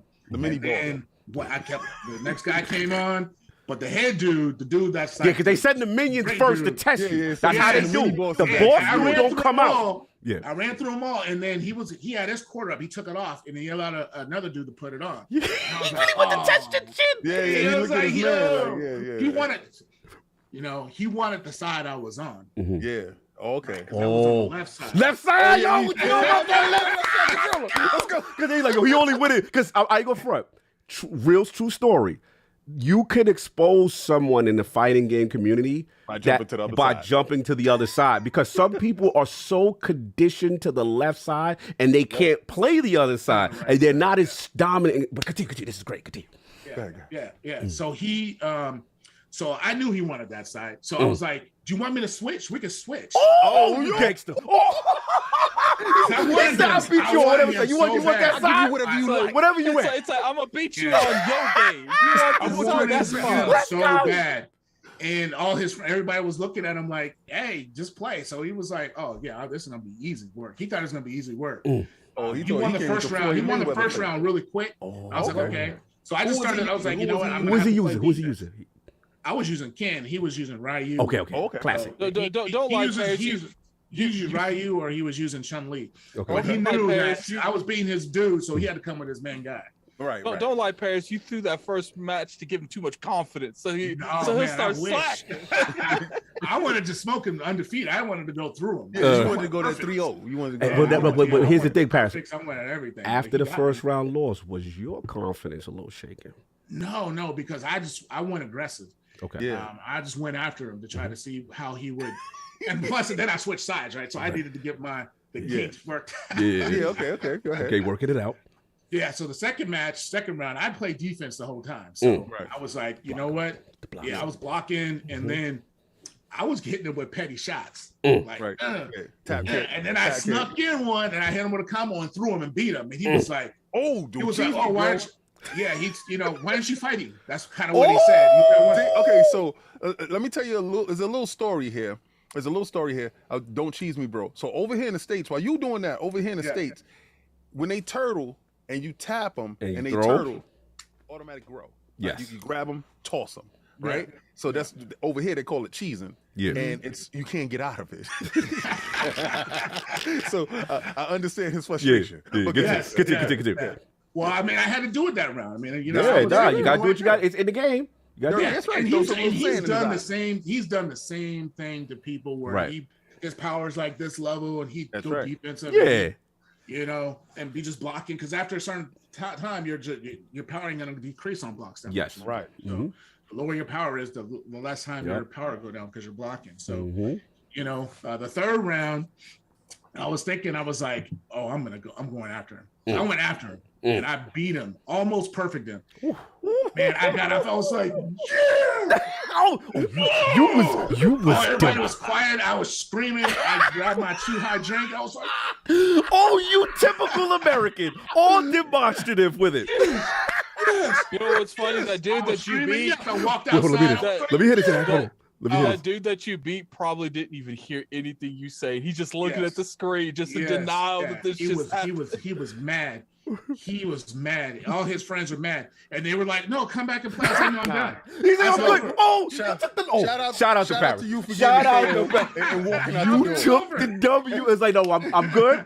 I was like, I'll be back next time. Back next week. You go you go rub this L in your chest. Yes. Have a good night. Have a good night. I'm going to party. Yo, it reminds me of a karate movie when you fight the boss in the beginning, and he mops the floor with you, but you go to the dojo to get your train, and you come back in the last half an hour of the movie.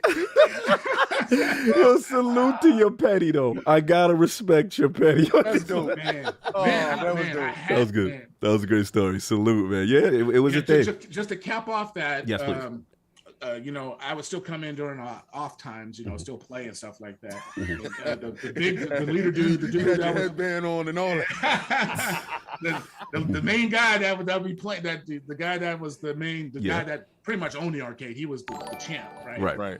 He came in and he gave me some, shook my hand. It was like, great game the other day. He's like, wow. Right now. I was like, we can play, but I was like, he was like, oh, no. I'm going to play something else. But he came in and shook my hand. You knocked the confidence out of him. Yeah. But man, and he's like, I'm not losing to you because in our tradition, I have to give you my arcade. He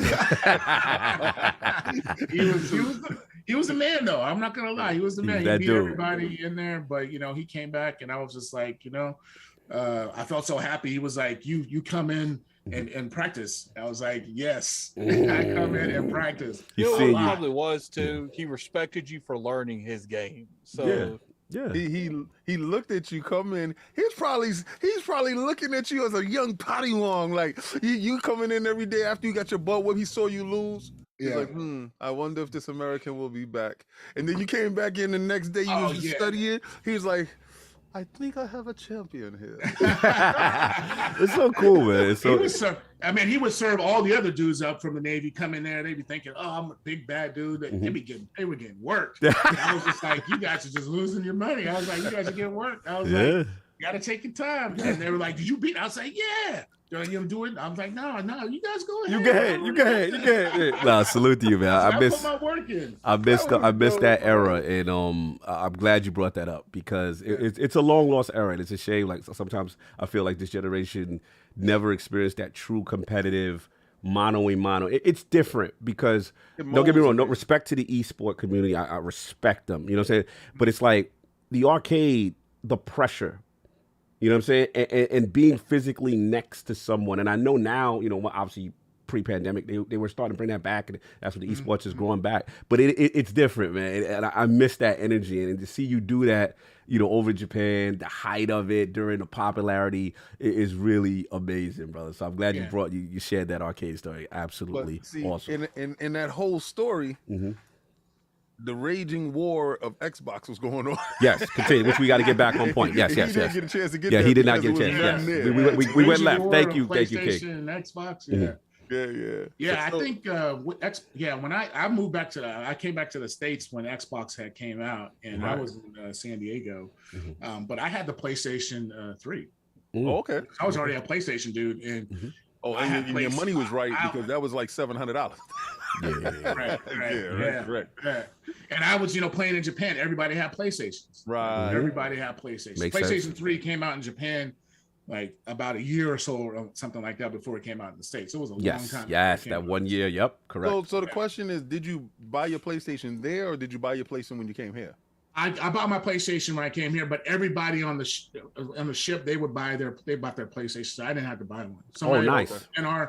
What happened? Somebody in our department would buy one and just put it in our. And that'd be the whole unit. Yeah. That'd be the whole unit. Yep. And then we would just buy games. They were all Japanese games anyway, so we had to, we just buy the games. We just play. Yep. Nice. So that's when I came back. That's the first thing I bought. I was about PlayStation 3. So I was like, So I had the PlayStation, SOCOM. Ooh. Yes. That was a wonderful game. Yes, that was it. That was the game. That SOCOM 1, SOCOM 2, SOCOM 3. Classics. I would be up at 3 o'clock in the morning, and me and Kaga talk or whatever. We're gonna get on and we're gonna play. And that was the first network game. Yeah. And it was this trench that you would sit in the hallway. I would just sit in the bushes and they would just walk up. Can't get the bushes. I know you know about it. You know about the long hallway. It was like little spots that you would get your fight to get to these spots, and you try to blow people up to get out of those spots. Throw the grenades, land the mines, protect the bomb. No doubt. Thank you, man. No doubt. Great So you're in PlayStation. A little bit more strategy because one death, you got to wait. Yes. There isn't this sort of rapid respawn that you go through now with some of the games. Like it's like you die. It's like, oh man. They need to bring SOCOM back. There's team killing. So that's automatically on. So you throw that grenade, not knowing where you kill everybody. And kill 2 of your own men. Now you're down to 2, and they're like, bro, you can hear them in your headset. Man, why'd you? They think that your team killing on purpose. So you went through that era. You go through the SOCOMs, whatever. So how did Xbox get into the mix? 3. I'm curious. How did it get into the mix? Yeah. Oh, the Xbox? Yeah. So as I'm playing PlayStation, all my friends here in Seattle, because this is where I grew up at and I lived, and I moved to Alaska, and then that's where I joined the military from, and that's where I graduated high school from. Wait, gotcha. You went up to Alaska? Yeah. Wow. Okay. So time. Yeah. Probably close to one of the only black people in Japan. Close to one of the only black people in Alaska. My man, you have been the face of us all over. What is up? Okay, I've always been curious about Alaska. Yeah. Just give me 1 day of Alaska. Just 1 day. I know this is detracting, but I've always literally been real curious. Is it as barren as people say? What is it? What is it? No, there's a so you live in Anchorage. Anchorage is a city, so it's a city just like anywhere else. Downtown. Wow. Downtown's not that big. It's small. Yeah. People, you got bars and just everyday life is the same. It's just during the wintertime, it's snow. I'm sure it snows in New York, so it's snow. It's just a different level of snow. It's a different level of cold and snow. Wait. See, because I think, all right, this is how ignorant I am, right? I'm thinking it's snow all the time. Oh, no. Oh, okay. That's the North Pole. Once you get into the North Pole, the northern part of Alaska, like the North Pole area, that's I think we generalized the entire Alaska is that. Listen, I mean this is my curiosity to it. Yeah. So you like Alaska. Yeah, they have a summer. The summers out there are wild because the time difference is changes where like you be 11 o'clock at night and it still be light outside. Right. Yeah, so time just fly by. You're out there having fun with your friends and doing stuff, and you're like, "That's 11." I gotta go to bed. No doubt. Let's get back and check. So okay. Right, or like you go out to a club or something like that.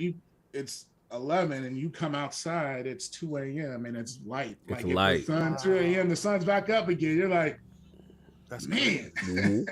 I gotta say. So it was fun. I met a lot of good people up there, a lot of friends. Still, communicate with a lot of people out there. Try to go up there every once in a while and visit. So it's a good place.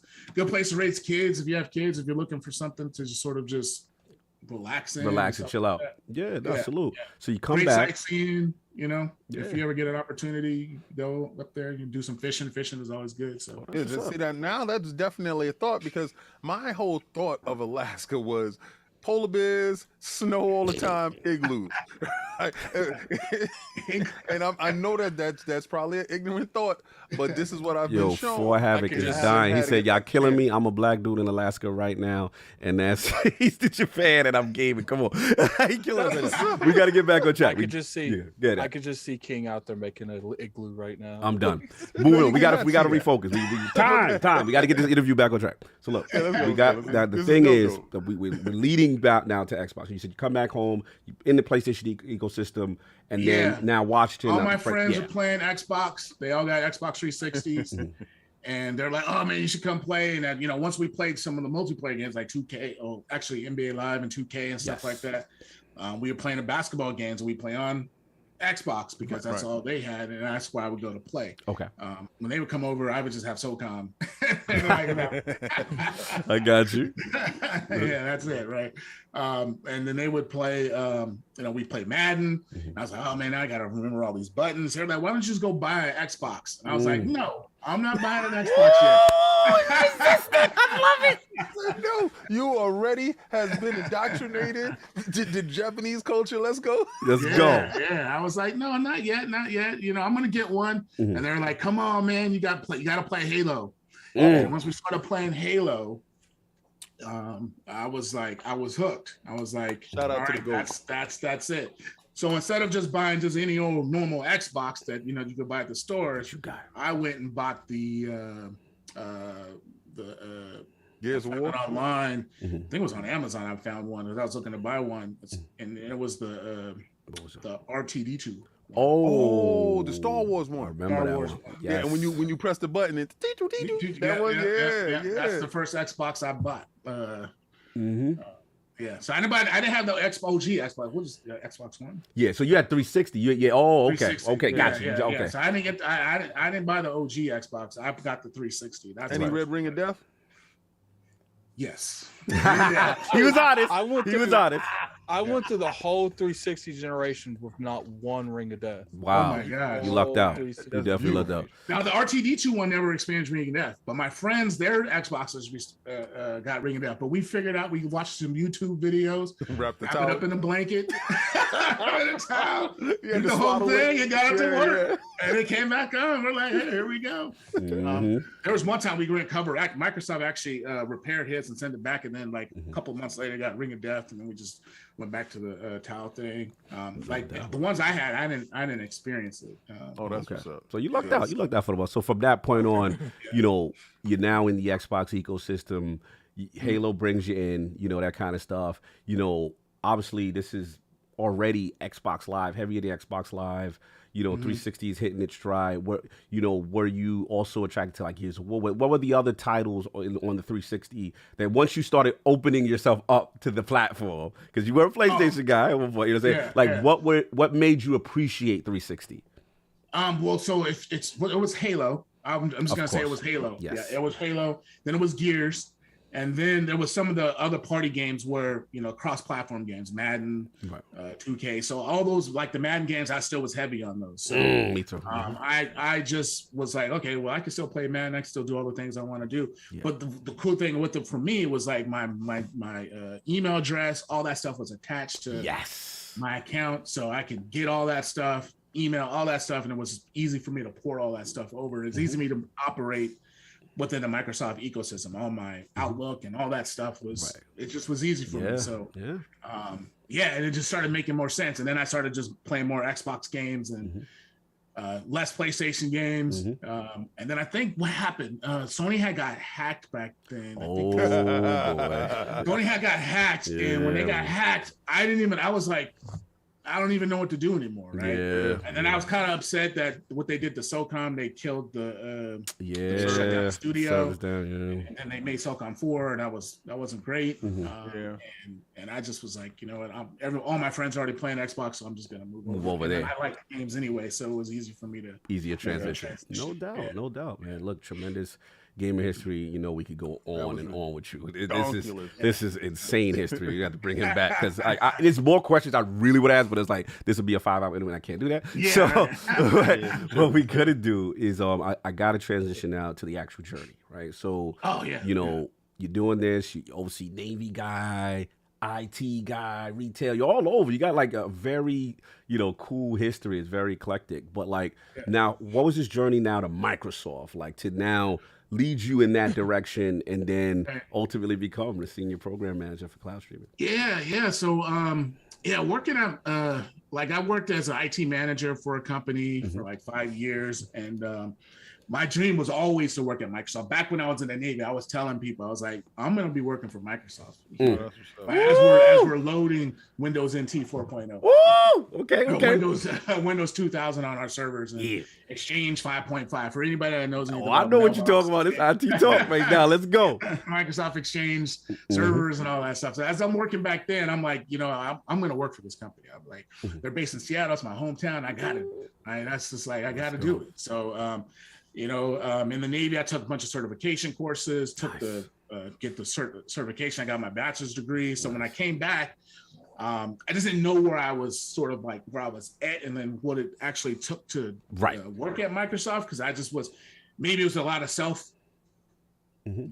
I didn't have the self-confidence because I thought, you needed to be sort of some Yale or Harvard graduate. Right, big school. That's real. That's real. Brown University, the Wharton Business School and all that stuff. So, you see all the people you see on TV and all the stuff like that, you just see people from those schools, right? So it was intimidating, right? So I never really applied. And I was like, I'll just stick in my lane and do all the stuff that I know how to do. Right. But then I was like, got to a point, they were like, I talked to a few people that I met just like at a bar. They're like, oh yeah, you should definitely try to apply. Just random people that you be out. So everybody either works at Microsoft and Amazon or whatever. Yep. Yeah. And then I was like, okay, I'll get over this sort of self-doubt thing.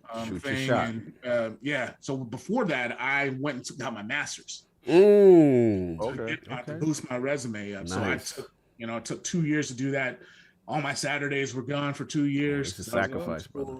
So it's a sacrifice. Yeah. So I did that. I think did I take any more certification? I don't think I took any more certification. So I actually went through the interview process, a couple of roles, got a hire, but then there were some issues that went on. Like they had to pause hiring. So I had to wait like another year and a half. So frustrating. Yeah. So and then I finally got in. I finally got in, and it was like, I was like, yes, I'm here. But I was like, this ain't it. Why wasn't it though? You in the building. What happened? I'm in the building, but this ain't it. I was like, I gotta work in gaming. I gotta get over to Xbox. I gotta get there. So that was my that was the thing that I really, really wanted to do. And I talked with, people within the gaming teams to try to understand sort of like the different jobs and stuff like that. I even talked with Phil. Nice. Phil was like, you should come over. him saying you should come over is different, right? It definitely hit different. Yeah, if I can do that, I would. Shout out to the right? Dominus Maximus, really. When Phil Dominus said, you should come over. Yeah. It definitely hit different. Basically, you should find a job in here, right? And go through the process, and it was good to hear that, and stuff like that. So I did what I had to do. Found a role, talked with a lot of people, got to know people, networked. Nice. Went and took a program manager course at the UW, just because as you're a program manager, there's certain things you got to unlock, because that's different from just being like an IT manager or someone that's being support. The thought process is different. You think about things in a different way, because you want to fix things quickly in support. Like if somebody gets issues, bam, bam, bam, bam, bam. Yep. But as a program manager, you take that as feedback and you think about the bigger picture of trying to fix a larger issue, problem. Conceptualize, long-term thinking, bigger picture. Yeah, good stuff. The vision, and then deploy a strategy that not just fixes that, but improves stuff across the board. Right. So as I'm working through that, I got on with xCloud and went through that process, and I was excited, because I was like, this is the next generation of gaming for us. Something brand new. We're still in beta right now, so it's just like there was a startup mentality working on here, but now we're turning it into a product, and it's something that I'm very excited about, and the things that we're doing in xCloud. Oh, yeah. It's just good amazing. transition, brother. Good transition. Now I've got to ask you a couple questions in that respect, because hearing the story is amazing, and then obviously what you guys have pioneered in this space is truly amazing. And I want to start first with the challenges, because what was maybe some of the initial challenges when you joined the team from a cloud streaming standpoint, or maybe just particularly during your tenure when you joined the team, that you guys faced, you know what I'm saying? So like any particular thing. I know initially I remember, you guys were on iOS, at one point, it was just Android only. There was a lot of things going on. So like, tell us some of the initial challenges you remember facing. Well, I mean, it's stuff that's well publicized, is that the fact that we were not able to build an app on iOS, right? Right. Apple blocked us from doing that. Yeah, that's a huge market as well. Yeah. There's there's a lot that goes on between that. I can't can't discuss we know it, we can get you a jump, right. So we had to figure out another way to do it, and that's just using the browser, iOS, or if you have Edge browser on your iOS phone, the Safari browser, so you can go to, and you can still play xCloud that way, right? So there's no restrictions on that sort of thing for us. But Android, we're able to build an app. You can still play with your Edge browsers, your, Chrome browser, all the browsers pretty much you could play. So you was there at that point when you found out that you can go through a browser. What was that like? That moment that, yo, I got it. Yeah. Because this is pre-pandemic. This is probably when y'all in offices around each other, and something can happen really quickly. It's not like now. Something happens and you gotta call, and I got a Zoom meeting, got to schedule this. But now y'all are in the office. You can hear somebody screaming down the hall. Yeah. Yeah, but when we launched that, it was when we made the official launch. It was during the pandemic. Oh, yeah. When we right. made the launch on browser, it was during the pandemic. Yeah, that sounds about right. Wow. That definitely does sound about right. Yeah, because I'm remembering when we was in FanFest and we got a chance to see the stuff. That was like pre-pandemic. That was pre-pandemic. Yeah, when we met, we were initially beta. Yeah, because you guys were in beta. Shout out to the great Bill Stillwell. We went to E3, and at that point, it was like I said, it was phone, and you had a data center in like San Francisco or something, or Azure, and then it was like we were like, wow, and we're playing it. We're like, yo, there's like no latency. What like this feels like Halo 5 straight up. Like it was pretty amazing. So that's right. It sounds about probably when you guys launched Power Pandemic. That's crazy. So you got that. Another thing too, I noticed that I want to give the team a lot of credit for is how like basically. What I feel you've done, which doesn't get enough credit, is how you've leveraged next generation tech on legacy devices. So, for example, we right now we Series X, Series S, and there's some next generation tech. But then, like for example, let's be real, Microsoft Flight Simulator is not going to run on the OG Xbox One, like Xbox One, like it was not designed for that. So like, why was that so important to the vision of xCloud? Oh my gosh, like Phil has basically stated, like being able to run and play legacy games and have them stand on their own, right? Right. Just people love to go back and play their old school games. I do. I mean, I you know, and just to be able to play it on the systems I have, like the Series X, you know, go back and play some of the old school games, and vice versa. Like if you have an Xbox One, you can play Flight Sim. Yeah, that's crazy. Cloud, crazy. Right? And it's awesome. Like Flight Sim don't even run on most computers. Right. Like the most epic thing right now for Flight Sim for me, it's like my wife's dad. He's a big Flight Sim fan. Yeah. Right. He played it on his previous computer, but he had got a new computer, and the Flight Sim wasn't compatible with it, so he couldn't play. Man. And I'm working on the new Flight Sim for cloud, so I couldn't say anything, but I'm like, just hold on. You got the beans just yet. I was like, you know, because he was thinking about trying to buy a console, but you know, I was like, yeah, if you buy a console, you got to go. I was like, just, you know, we'll work through it. So I never brought it back up. And I was like, hey, guess what? When we launched a couple months ago, I was like, that's what you can do. And he was like, plug the controller in, got him to play Flight Sim on. I got a picture of it too. I haven't posted it online yet, but I was going to do that. But yeah, he's super happy that he's able to play Flight Sim and things like that on his PC. You hear that, people? There's actually people that actually really love Flight Sim. They act like it's not a real game. We'll pay that over. But no, Flight Sim is huge. Flight Sim is huge. It is. It is. And it's very impressive. Like you said, to be able to play, like I said, on legacy tech and consoles that, you know, maybe couldn't physically be able to handle that from a hardware perspective. Let me ask Paris a question. Go for it. Because my first thing, as soon as I got a chance to, you know, play Flight Sim, the first thing I did was fly over the projects I grew up in. And I was like, oh, sweat. It really looked like it. Cloud tech. And then next I went to Egypt. Where was the first place that you went to? What I did was on the new Flight Sim, right? It was Flight Sim. I just did a flight to LA, right? So I just flew out from Seattle to LA.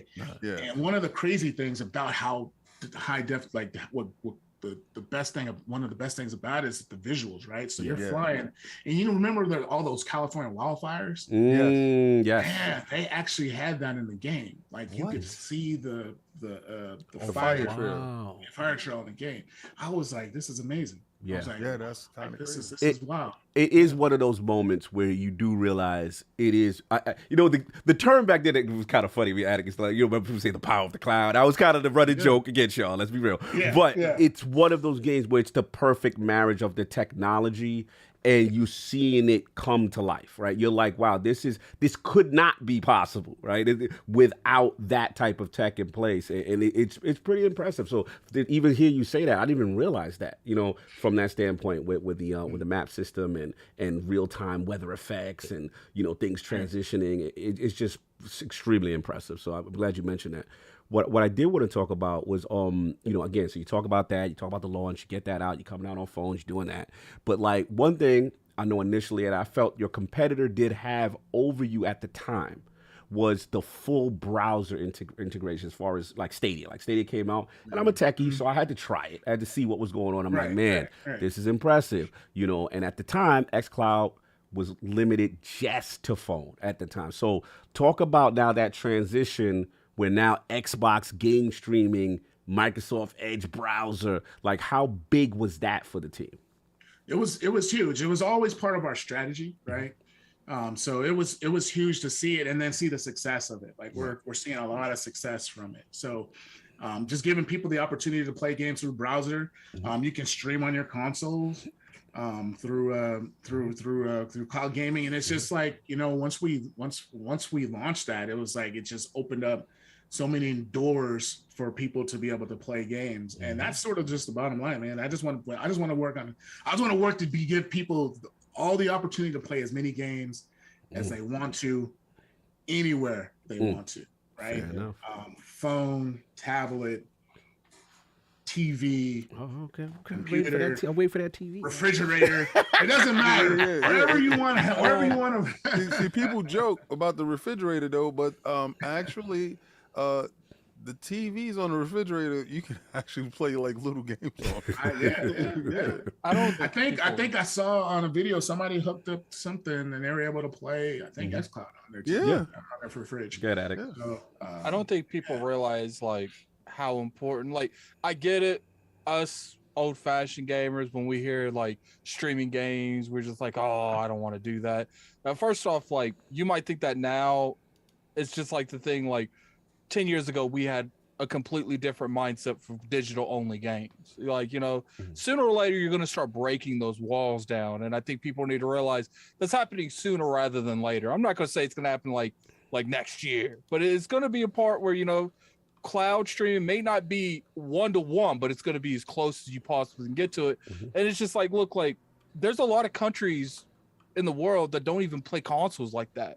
Like they need that mobile aspect to even have a foot in those countries. Yeah, no, it's huge. And to see, like I said, like how things are advancing, how the tech is advancing is pretty impressive. What I do want to ask you too, in reference to that, was, you know, Azure is the huge backbone for you guys, right? And we know, you know, I remember speaking to King and we were like, wow, this is impressive. And these are like Xbox One S server blades or something, you know, at the time.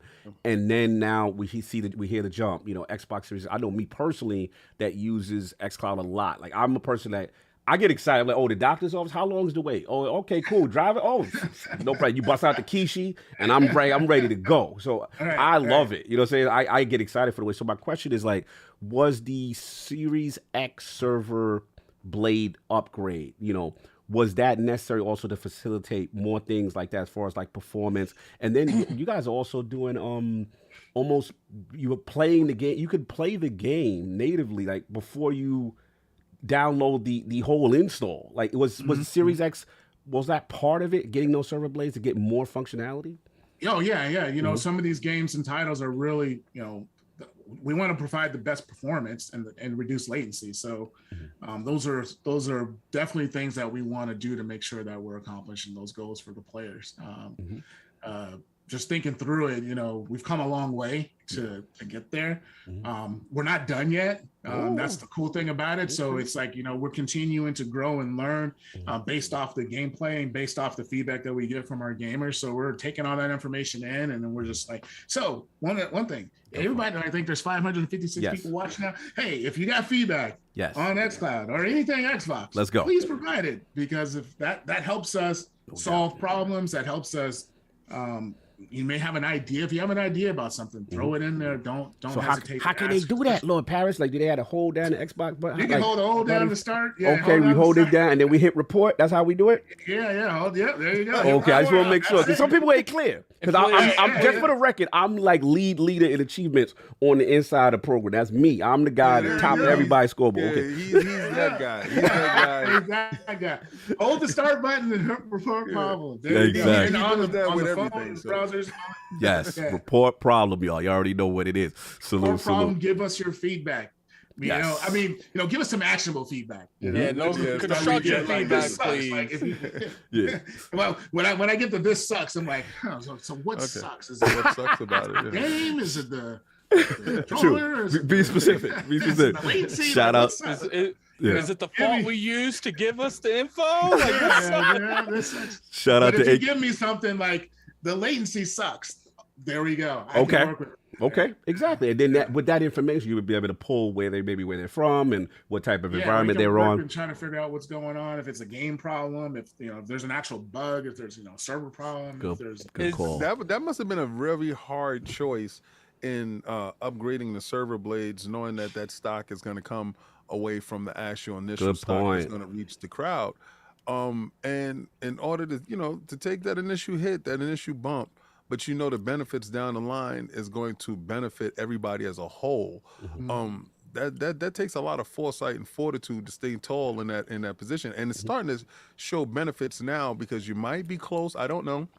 to finishing up all the server blades, and some stock is actually being available in stores now where I get people hitting me up daily. Yo, they're in the store, man. I see one in the store. They're in the stores now. They're out there right now. No doubt. Yeah, you can get them. They're the Series X's are out there right now. So no doubt. I got 2 more. Check your local retailers for sure. Check them out. Got a few more questions, and we wrap up with this section. Definitely want to talk about Steam Deck. You know, it's kind of like the hottest thing right now. You know, shout out to Gabe. Play Xbox on Steam Deck. Yeah. That was about to transition perfectly, bro. I hear your throat, so I hear you got a throat problem. So I'm gonna speak for you. Yeah, like what was pretty cool is just to see Gabe. Shout out to Lord Gabe Newell talk about it, and then I'll see Phil talking about wanting to work together, right, and wanting to try to get xCloud streaming, game streaming on the device. And obviously there's a document right now on Xbox as far as how to implement it. Shout out to my man DJ Oros was in the chat. He has a Steam Deck. I'm not fortunate to have a Steam Deck yet, but I asked him like how I canceled mine. Yeah. Fair enough. Shout out to you for canceling, but I saw what was going on. I was just like, I'll chill for a second. I'll wait until Microsoft actually is, integrated inside the situation. Yeah, well, they definitely have an integration piece now, right, from on an infancy stage. And he was telling me, he's like, Kyle, once you set this thing up, he was like, it is really impressive. So I just wanted to know, as far as having edge on it, just your thoughts there briefly. And, I guess my question to you is the work still ongoing? Is it, or is something, we could kind of just take for what it is now? I would just say that we're always looking to partner with,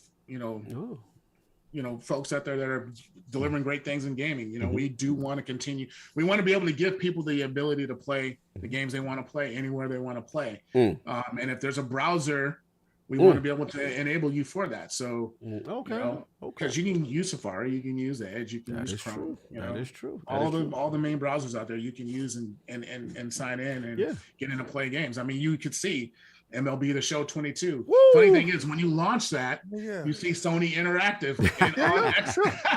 So you know what? I love him.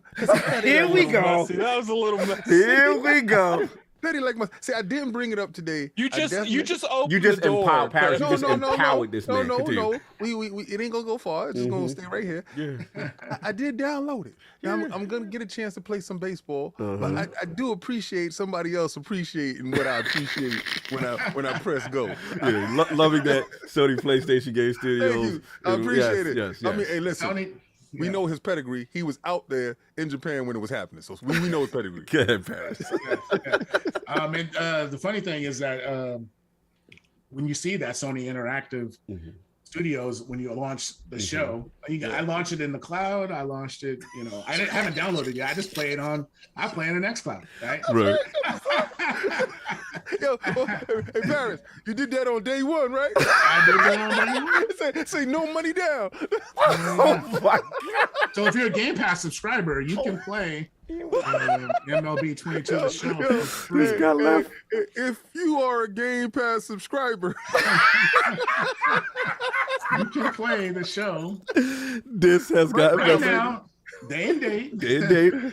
That's right. Yeah, it's a fantastic Very title impressive. on game streaming. That's an incredible baseball game. That's for sure, guys. The home run derby is awesome. Yes. That's right. That's right. And you can experience that in the cloud today. You can experience that in the cloud today. Yes, today. Live, yes. Day and date. We Power the understand. cloud. Remember that? Power the cloud. Okay, we got other questions. But we got another question. We got to Listen, move that on. wasn't me.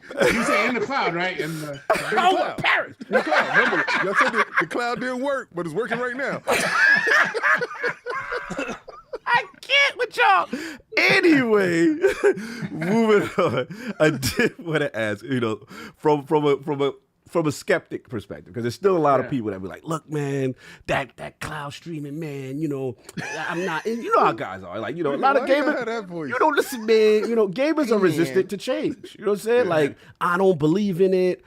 I'm never going to play my games like that. And, I just wanted to ask Lord Paris, how difficult the challenge is to kind of innovate a future that technically, one, does not exist, right? Then you got two gamers who are so extremely skeptical, And I speak for myself. Like I'm a person who had Netflix back in the day when they used to mail you the disc. Right. Remember the disc? I mean, yeah. Right. Yeah. You get the disc. Right. Right. And now look at me. Right. There's it's over. So like, what do you think needs to happen? Because you talk about that PM background, the vision. Well, I mean, yeah. If you think about it, if you think about the vision and strategy, like cloud gaming may not be for everybody. Right. And that's a fact. Right. People in the United States are more affluent than other people across the globe. It's just a fact, right? You have a lot of people that have the ability to get consoles and they're used to a certain speed and certain graphic content and all that other stuff, right? But they're not putting themselves in the shoes of someone that can't afford a console and things like that in a country where the tariffs are maybe too high for them to buy one. Yes, right. And how do they get to be able to play games? Right? If they have a good internet connection and they can't afford a console, what's another way for them to play games? The cloud, right? And that's maybe the only way they can experience. Some people don't even. There's a lot of places in the world today they may not even have cell phones, right? Still, right? Yeah. Just imagine just growing up knowing that you don't there's people out there that don't have a cell phone. Good point. The cell phone is like the basic needs for people. You better communicate, you better talk. There's people in the world that don't even have that opportunity, right? There's people that have cell phones and have, steady internet. They don't have the money to buy consoles, right? And things like that. And their infrastructure may be to a point in the world where it's good enough to do cloud gaming, right? So that's the perspective that I look at it from. It's like, if somebody's out there talking negative about it, I'm like, okay, well, I mean, go to a country where you don't have a console. You don't play games. Good right? point. How are you going to play them? You're going to play them through Steam. You're going to play them, hopefully through xCloud, right? So those are the things that we want to be able to provide gamers to be able to play across the globe. This isn't just about the United States. This is about the world. Exactly. I think the issue is unite everybody together. I think the issue is a lot of people are just closed-minded when it comes to situations that doesn't revolve around them. Right. So, it's like I said, there's certain countries that sure they can have a console there and they sell consoles there, but the culture has moved away from consoles. And I don't think people think the American culture is everywhere. It's not. No, it's a good point. But what Lord Paris said that I really appreciate was that, one thing I like as far as your guys' approach is it's not, okay, we're going to lock you into this is the only way you can game.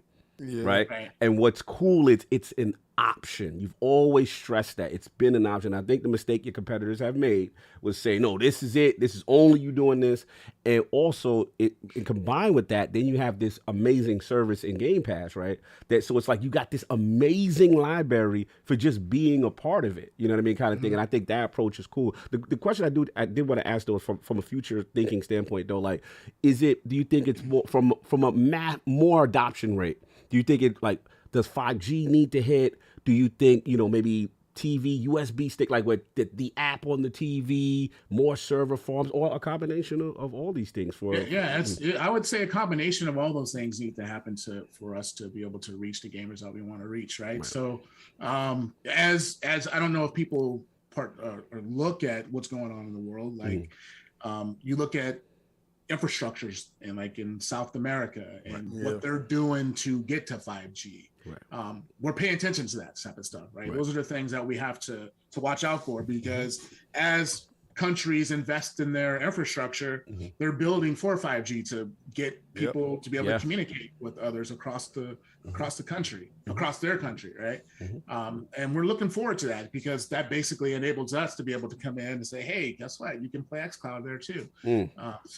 So yeah, all that stuff is in conjunction of us reaching those gamers. Partnerships through telcos and stuff like that. So you got the SK Telecom one, I believe. That was huge. And on a device level, I remember the Samsung, seeing that kind of deal. LG. There's a lot of partnerships in place. So you've seen some of those things that we've been fortunate enough to be able to do. As countries build their infrastructures and as we able to improve there's a lot of work we still need to do, right? We need to improve our latency. We need to improve how fast the games are. We need to be able to get more titles into on the cloud, right? Please get Tekken back. I miss it. What I've noticed is the fact that two pluses that's in your favor. The fact that there's no additional cost that goes inside Game Pass and is included inside Game Pass. And I think that's huge because a lot of other companies charge for this actual service. Some companies' actual whole model is revolved around this service that is actually inside Game Pass, which it's a boon and is a plus. Right. The second thing that I noticed is the fact that you can launch the game before the download, and if you actually like the game while you're playing it, you can download it in the background to start playing it natively on a console. And that part right there saves so much memory, saves so much time. It saves a lot of like installing, waiting. Hard drive space is it's at a premium, and you guys have definitely nailed that in that aspect. And I love that. I love to see the little cloud icon next to the install, right? When you go to the store, and the thing too is, I really appreciate, and I gotta be honest, like it's rare to see how willing you guys are able to work with other game companies, right? Like we said, we talked about the Steam Deck, and then I got to quote great Phil, Dominus. He said, Dominus Maximus Aurelius Spencer, correct? Let me say it right before King get it. If he's watching this, he would appreciate it. Oh, no doubt. He knows I have affection. Of course, it's love. It's always love. But one thing he said that I always appreciate was kind of like, the famous statement, King, which is like, places where Game Pass exists, right? Well, if you're willing, they are willing to work. So we got some Nintendo Switches out there and some other devices. I'm just saying, I mean, Lord Locky, I'm just saying, where Game Pass exists, if they're willing to exist, then you be willing to bring your cloud streaming there. For providing us that feedback, and we will. No doubt, you know what I'm saying. And speaking of a film question, okay. Yeah, I was gonna say, King. There was one thing you were talking about as far as like the ability to play games before you download them. Yeah, like there was times like where people wouldn't play indie titles, right? Yeah, because you got a 10 gig download, you're out of space. I'm not gonna download this 3 gigs and then uninstall it, because I need it for my big games, right? Yep. But now I can go in and play indie titles and just run through them and play them. Right? I played more indie titles than I have on xCloud than I ever have in my life. Yes. Like games I never had even thought of playing. But I probably would have been curious about them, but I just was like, oh no, I don't have space or whatever. But now I have the cloud. I've ran through cloud games and beat them start to finish. Easy. And I think the marketing, not even downloads. Yeah. So. I think the marketing behind that whole thought process is genius. Yeah. Like, shout out to Greeny and the team. When you put find your next best game. Yes. Right. That offers the ability to just we call it a buffet. Right? So when you're on that buffet line, you may not ever wanted to spend money on it, but you're like, I'm here.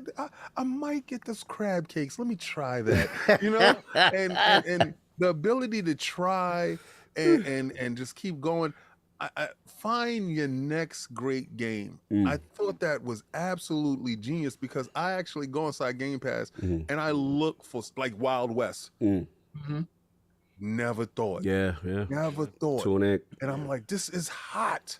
All right, shout out to ACG. Oh, ACG going wild in there. I see you going crazy over there. Salute to Miles Dompier, Windows Central in there. We see a lot of people in there showing love to Lord Paris Lockhart. Review. Oh, there we go. Get the super chat. Yeah. Super chat going. Yeah, you have to queue up the super chat soon. It is getting crazy. I saw his video on Wild West, and I didn't know it was in Game Pass. Then I saw it, I was like, oh snap! And I tried it. I was like, yeah, he's spot on as always. But it's this ability to try these games. I've never played this much games in my life, and I'm a true gamer from the beginning.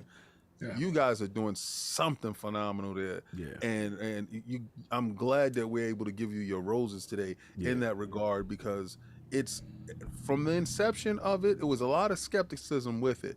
But every day, I'm pretty sure that you turn people into believers, which is incredible by tearing down barriers of entry, and that's great. Absolutely. Yeah, it's by community, man. It's by having people like yourselves going out there and spreading the word, and also just playing games with folks and giving sharing the fact that hey, we can all be a community and play and accomplish these titles that we never even would have even thought of playing before because we just didn't have space or something like that. I think so.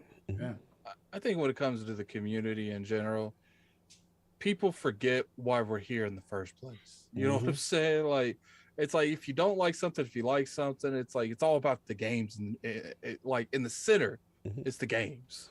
Yeah, no, it's always about the games, and like you said, the mission, getting games on a device you want, where you want to play it, how you want to play it, and the inclusivity of it, right? That's what makes it really cool. There's no the entry. They're bringing down the barriers to entry, and you love to see it. So yeah, salute to you guys on that. It's been fantastic. 2 quick fun questions, and we wrap up because I didn't know we were gonna have this much fun. So apologies on the time. I kind of did. Yeah, I didn't realize that this was like Mr. High. Yeah, I was like, oh, this is gonna be an episode. Man, I already know. Please, but fun questions. So since your passion for Destiny is very strong, like the Lord's, I need to know, because I see y'all play very often, who got who into Destiny first, you or Lord Phil Dominus Maximus Aurelius? Yes, I need to know this. I think we probably been playing at the same time. So he had started Destiny 1 and I was playing Destiny 1, but we never really played together. Right. Destiny 1. And then at the end of Destiny 1, we started playing, and then we hooked up in Destiny 2. I was, before I even joined Xbox, what I was doing, so I used to run our internal meetings, like teams and stuff like that. Teams, and, I own like all our conference room spaces, so like over 20,000 conference rooms and stuff like that. And I remember being in a boardroom, and I was just setting up, making sure everything was good to go for this big meeting, and Phil was in there. He was like, "Yeah, you should come play with me." And I was like, "Man, stop playing with me." He said, "You just talking." Yeah, Phil. All right. I was like, "What's your gamer tag?" I was just playing around. "What's your gamer tag?" He's like, I was just messing around. He's like, "I know your gamer tag." And I was like, "Yeah." I was like, "All right, okay." So I just hooked up with them, and then we started playing, and then it just sort of just carried on, and we play like all the time on Destiny. Oh, that's dope. That's we've been playing Elden Ring together too. We've been doing the teamwork on Elden Ring. So nice. That's why I was asking, because we got invaded. Only thing about Elden Ring about that is like if you get invaded and the main person dies, everybody goes back to their home. Shout out to that. Yeah, that sister. So we gotta protect the football. That's literally what it is. The moment people invade, I will literally tell King of like, "Stun, go hide." He told me, "Go hide." Go run.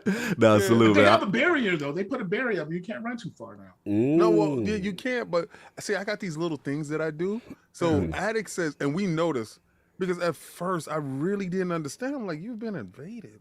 Then I see the red dude, and I said, "Oh!" Salute, man. First time I got invaded, I thought the red dude was the bloodstain that I clicked. I was like, "Why is it attacking me?" That is hilarious. You said, "But he's coming after me, though."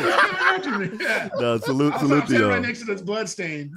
Like I said, Paris, you need help on that. On that Destiny, you got to rock with the Lords. You got to rock with the Lords. We got to get you through a raid. You got to get it through the raid. Now, salute to you. And I love the fact that you guys are actual gamers. You play the games. We see you guys rocking. So cool. Final, because I swear, because it's so much fun.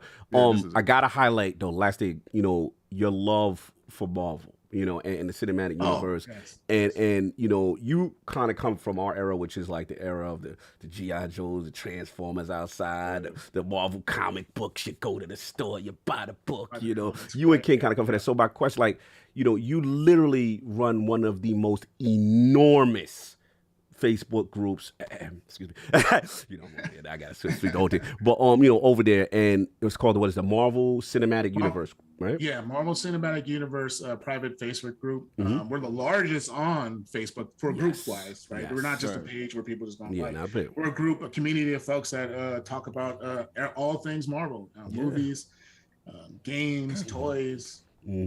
Put the link in there. Figurines, all sorts of things. Everything you can think about Marvel, we talk about. Yeah, there you go, King. There you go. Yeah. I'll put the group in there. Put the group in the chat. So check that out, y'all. It's amazing. Very positive community, respectful, the passion. Actors in there from the. I gotta check. Yeah. Wait, hold on. We ain't gonna just gloss over what actors. What? Okay, Robert Downey might be in there. I've been working on that. But if I get him in there, it changes the dynamic. Oh, y'all better get in the group, y'all. Clark Gregg is in there, so you can look Clark Gregg up. He's in there. There's a few other actors in there, some producers, some people from the back end of the Marvel Studios and stuff like that. So Disney and gaming, all that stuff. So it's just it's a great community. I know they play Amy Pascal. Did you just gloss over Amy Pascal in there? Oh no. Oh, okay. I thought you said Amy. I said Clark. I said Clark Gregg. He's in there. Okay. Clark Gregg. Shout out to yeah, salute. And then Jonas shooting his shot with Xbox Kennedy Marvel game. We gonna get to these super chats. I know. Trust me. I want my hashtag just one too. I want that. Hey, you know what? I've been dying for a Marvel game too. Yeah. So you're not the only one. Oh, okay. Cause you fighting a good fight in the building. Yeah, I'm fighting that good fight. I don't know if my boss is watching. I don't know if she's watching. But Catherine, let's try to get him. Yeah, Catherine, if you're listening, I'm the leader of the hashtag Just One movement, and I feel that it would be awesome if Xbox had a superhero game, third-party cinematic experience type game that whether it be Black Panther. I'm a fan there's a lot of people out there. Who you want, King? I'm a fan of No. Oh no, we're not listening to you. This is my segment. So this is my segment. You had your. The reason why I say no. That's your business. But let me finish. Catherine, make it happen. Make it happen. Hashtag Just One Marvel Cinematic Game. Third-person narrative experience. It's gonna sell like hotcakes, and if it's a Game Pass, it's over. Continue. Yeah. I had to shoot my shot. I'm sorry. Okay. I don't want an MCU Marvel game. Okay, what you want? I want a Marvel game. Okay. Right? Okay. And there's a reason behind it, right? Mm-hmm.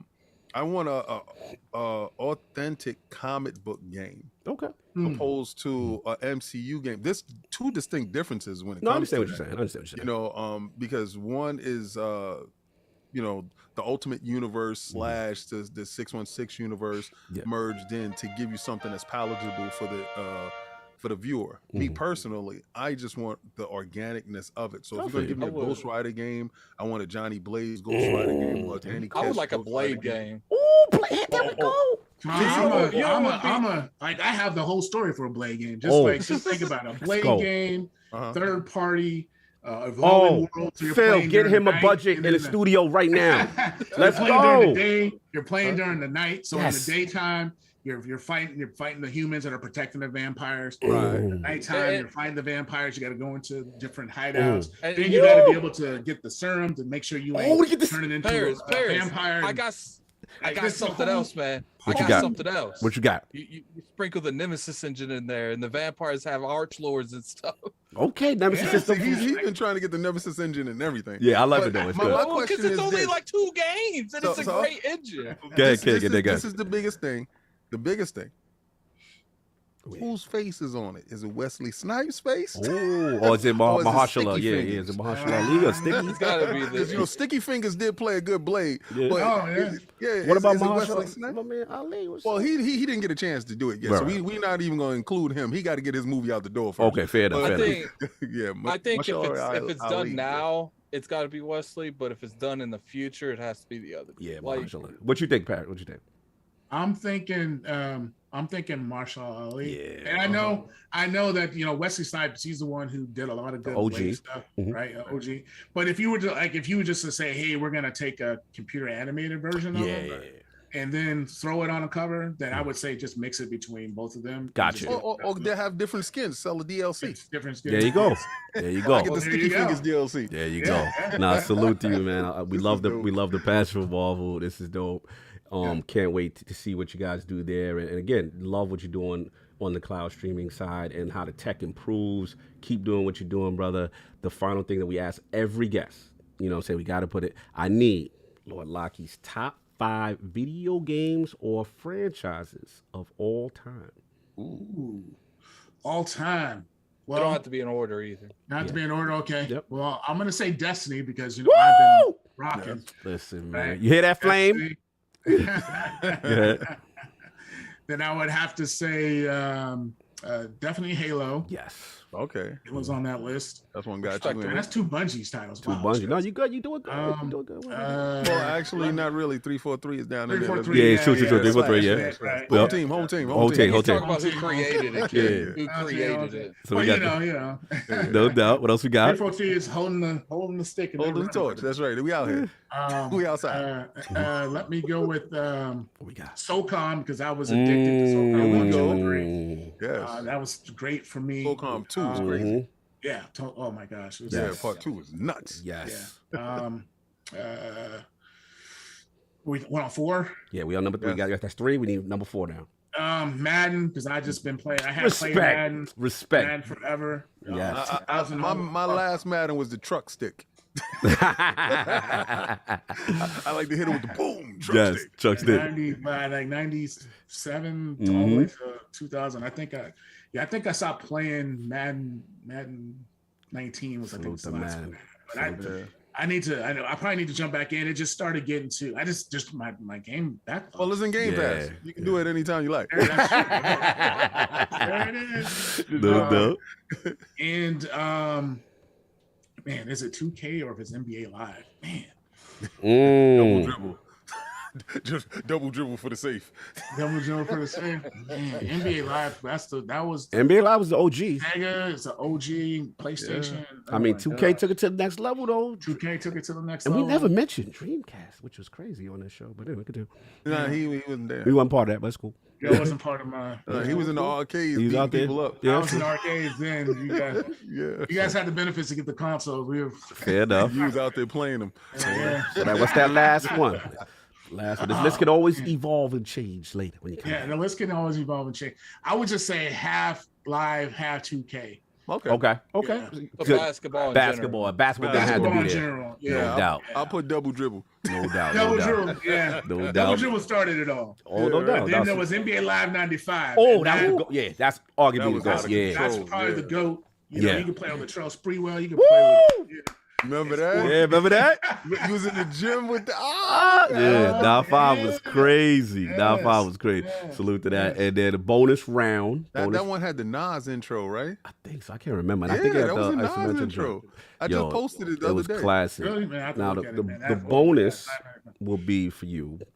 I need Lord Lockie's top 5 MCU movies of all time. Let's get it. Oh, I know what he's doing. He leading the witness. I ain't say nothing. I ain't say nothing. I just want to know what his top 5 is. Top 5 MCU. How am I literally saying what's your top 5? Leading the witness by asking the question. No, hold up. Leading the witness is saying top 5. If he says something, he tries to direct him somewhere else. Right. I just say messed nothing. up his You thing. are king of leading the witness. I That's not leading the witness. I just messed up his thing though. Yeah, he tried to something. shut down. He doing a preemptive strike on what I normally do, but I have not Yeah. led the witness. Yeah. Yeah. So, MCU. MCU. Let's go.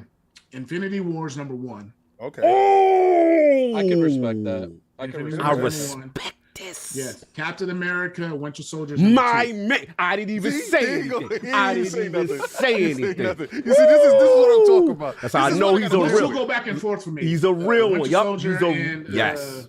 And That's hand-to-hand Infinity War go combat. back Yes, and forth. yes. Let's go. Yeah. You don't even have to like Captain 3 America. is Endgame by default. It's got it. Okay. It's in my Okay. top 5 by default. All right, I two mean, it was a more. good movie. It was a great movie. It broke all the records money wise. Yes, We got to yes. keep it in. There's a lot of stuff. The story's finished. The surprise in the end. Yes. Captain America On and your the left. hammer, Thor's fat. Fat Thor. Thing. No Fat doubt. Thor, like the whole thing was pretty good. Okay, 2 Well, that's 3. 2 more. I would say Black Panther. Oh, touch the That soul. was good. I Touch the love soul. Black Yeah. Panther. Touch the soul. And then One more. 5.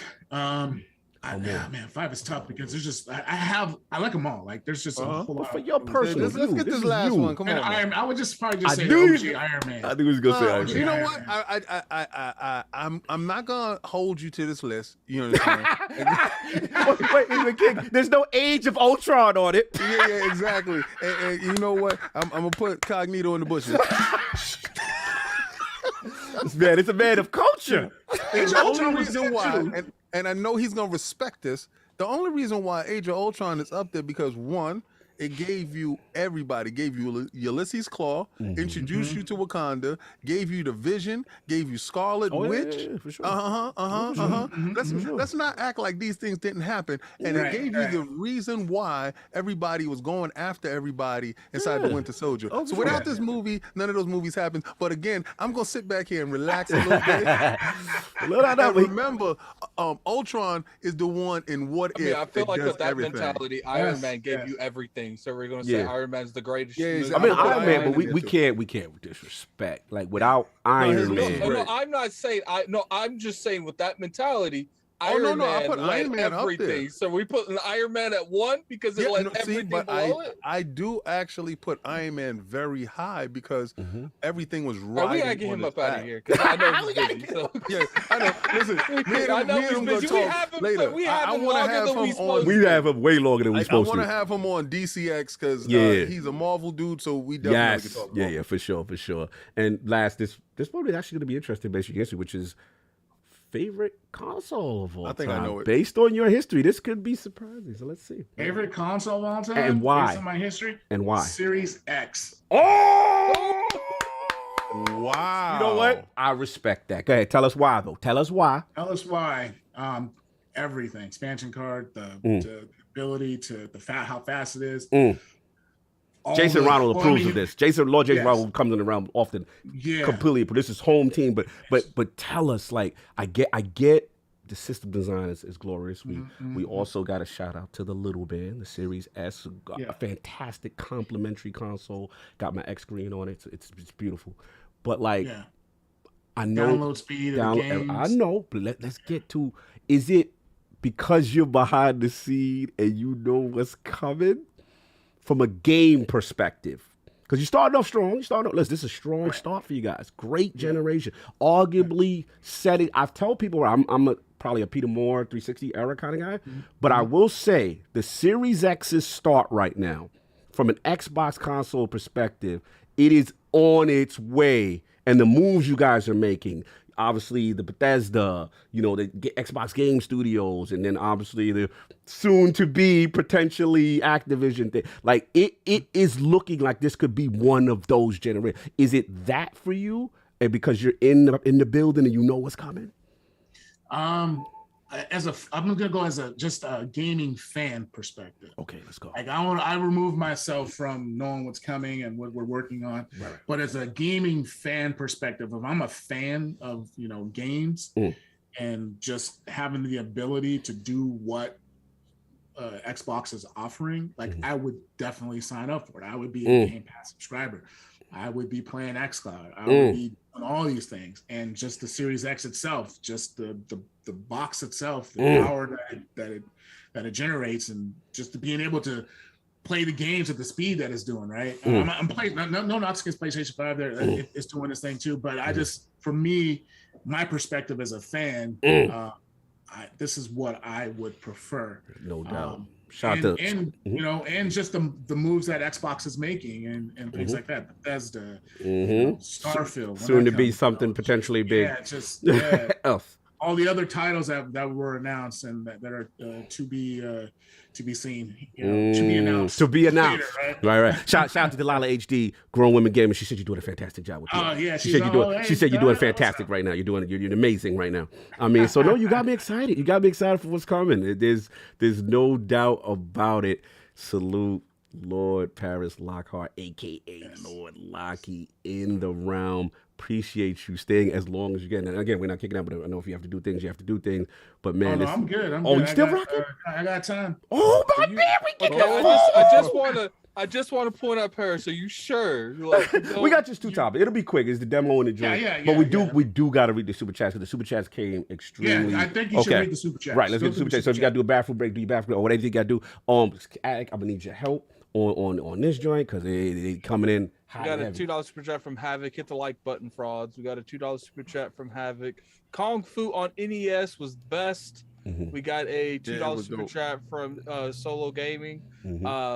lives got ruined by arch rivals. Oh yeah, that's the one where you can fight, double dribble with fighting. Yeah, arch rivals. We got a $5 super chat from Hollywood.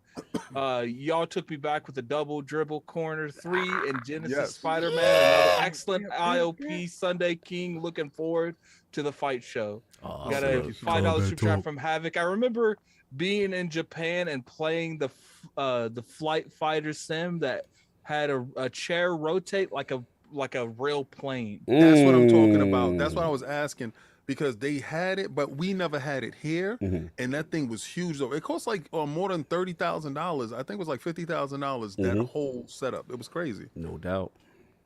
We got a $2 super chat from Havoc. Brah. That's all he said. Bruh. Oh yeah, because he was out in Japan. Yeah, he was outside. From Fort Boy Gaming. Someone made me a moderator. We got a $5 super chat from 105. 108. 108 Dragon. See you in PAX, brother. xCloud has made King proud. Day and date part of what we already have played anywhere. Oh my God, this is real gaming. Shout out to the panel. Game Pass is life. We got a $5 super chat from Hargi Shanae. Or whatever, man. You know, I don't care. You good? You good? We got Sony. We can't put our games day and date in subscription, except is it in Game Pass? Then it totally works. Okay. We got a $100 super chat from ACG. Oh my God! Addict with his arms back looks so comfortable when I clicked on this. Keep it up, Iron Lord. Then we got another $100 super chat from ACG. Let's get this super chat train going. Then we got a $5 super chat from ZGL7. King, those 50-cent headphones are dope. I've got a pair as well. All right, shout out to 50. I'm glad somebody realized who I was wearing. Salute. Then we got a Then we got a $20 subscription from Paris Lockhart. Is that you? Yeah, that's hold on. You said Lock super chat. Yeah, I'm just like, cause okay, shout out to the Lords. I was just making sure. Like, that's love. Thank you, brother. We got a $5 chat from Jigga J. Dope conversation. I truly love this show. Shout out to the panel. $2 super chat from Jonas the Tad. Well, Xbox. Oh, you already had that. Xbox ever get a Marvel? Look, man, this isn't ask the dude questions he can't answer. This is my thing with the chat. Why you always want to ask people questions you know they can't answer? We got a $2 super chat from Splend. Man, stop it, y'all. We need that Spawn game, fam. Come on. Is that really what you want? Oh, damn. Think about it. We got a $5 super chat from GJ Warriors. Destiny back to Game Pass sounds like a good ideal. They're online for Game Pass and PC and cloud. Yep, I got also, him. Hey Bestie, DJ. Salute. DJ Sony, Orals. Hey Bestie. I'm pretty sure Sony has something to say about that Destiny going to Game Pass. We got a $5 super chat from Shani. Phil Dominus and said it needs to buy Warner Discovery to get the video content as well as the game studios. And now you have superhero games. No doubt. And then we got another $2 super chat from Splitty. Cog was dipping in his hand, all in my man bag. Time Cog. I don't know what's going on. Continue. I can't see his whole name. Okay. You cannot defeat my $5 super chat. I don't even know if I want to read the rest of that. Let's go. But you could keep the MCU. Give me an Xbox exclusive, The Boys or Invincible style game next to knock these heroes down a peg or two. That would be cool. But I don't know if that's the one you want to come out the gate with. Yeah, Boys and Invincible is a great show. Go watch it. They're great. All different artistic takes on stuff. What else? I'm looking. Okay. Doing a good job, sir. We got. I read that one. You're doing way better than me. That one. Let me read the ones I do see when it comes to the members chat. Yeah, because I can't see the members. I think Rockstar could do the boys. That would be cool. Rockstar don't want to do anything but GTA, unfortunately. Well, Dragonheart Yobi said we missed one from Rel. I would never take them off of GTA. Let me help out a little bit too, because they came in fast. Got a members for 5 months from Rel. We need Destiny 2 back in Game Pass. Oh, there you go. Is she for the streets and good in the cloud? Look, man. I don't think that's happening, sir. Yeah, that's a wrap. That's a wrap. It's gonna be on something else with tears. I'm done. Continue. We got a 10 months member from Dragonheart Yobi TV. Legendary Lords, keep up the great work. Proud of y'all. Hashtag peace, love, life. Y'all are legends, and I am extremely proud. I talk from the heart. When I say this, y'all deserve a round of applause. Thank you, bro. Much love. Much love. You, Oh God. Then we got a $2 super chat from man, they're coming so quick. Oh, we got a $10 super chat from Nobi. Series X plays sidebar. Series X plays all the best games across every generation. Of course, it's his favorite system. $2 super chat from Gamer by Choice. Need a Marvel Ultimate or Blue Marvel game. I don't know. I'll take some Marvel Ultimate Alliance. I take that. It's very hard to do a Superman type of game because but did you see what they did with it? We're gonna talk about the Unreal Engine. Continue. Okay. Yeah, we're gonna talk about that. Continue. All right, so I got it. It's one super chat from 108. 108. Yo, addict out here reading super chats like that liberal mutual actor commercial. That don't know his. I ain't saying that. Like, come on, son. His damn life. Look, this isn't my job. Okay, I'm pitching in. Yes, he's helping. Relax. What away. 2 weeks of this. Remember 2 weeks of this. Don't not discourage him. We got 2 weeks of this. Yes. King gonna come in next week on Reese's super chat. No, he will not because King got on shades and King. King wear glasses. So no doubt. The only time you see King wear super chats is on What's Combat. Time. Let's move on. we got a 16-month message from Mexican Zolgerberg. Philly D invited Paris over to his show. What the D in his name stands for? Spoiler alert: it's not Dom. Pause. Moving on. You're left with it. Moving on. Super reference for this. Addict is not my man's bag. His hand not allowed. I don't know what's going on. Yeah. Moving on. We're not doing 11 members super chat from Black Ronin. Great show as always. I love to see a first party Spawn, Incredible, Blue Marvel, Storm, or Luke Cage game on Game Pass day one. All right, that's fair enough. Thank you. Good job. We're shutting them down to the next one. Okay, cool. So we got that. We got the poll. You did a wonderful job. Thank you. So anyway, last week's poll results are in. The people have spoken to the question with the latest revamp of PlayStation Plus as it currently stands. Do you view this as a viable competitor to Xbox Game Pass? The winner at 63% of the vote was no. Without first-party PlayStation Studio date or more non-streaming options for legacy titles, it's a lesser service group. Coming in at second place at 31% of the vote was the Messy Lords. I don't care. We will vote if Vita is not added to the service. And in last place with only 4% of the vote was yes, multiple generation of PlayStation game libraries and back compat will evolve and sheer volume of titles. Shout out to the Lords who participate in the poll. Lord King, the Realm agrees with you that Game Pass is the superior service right now? Well, I mean, it shows that I mean the realm agrees to like the internet at this point. Like I don't think no one's debating I am on the what's internet, the so therefore I will answer this. He didn't ask you. Oh, you gotta make this all about you. That's all about him. You know how you do, Attic. I just gave you accolades. I just gave you big up. Now leave me alone. Continue, sir. As I was saying before I was so rudely interrupted, people. Continue. The fact that I told you guys quality can be found inside a gaming service. As to Metacritic's 12-year break that Microsoft did in becoming the publisher of the year with fantastic titles inside Game Pass.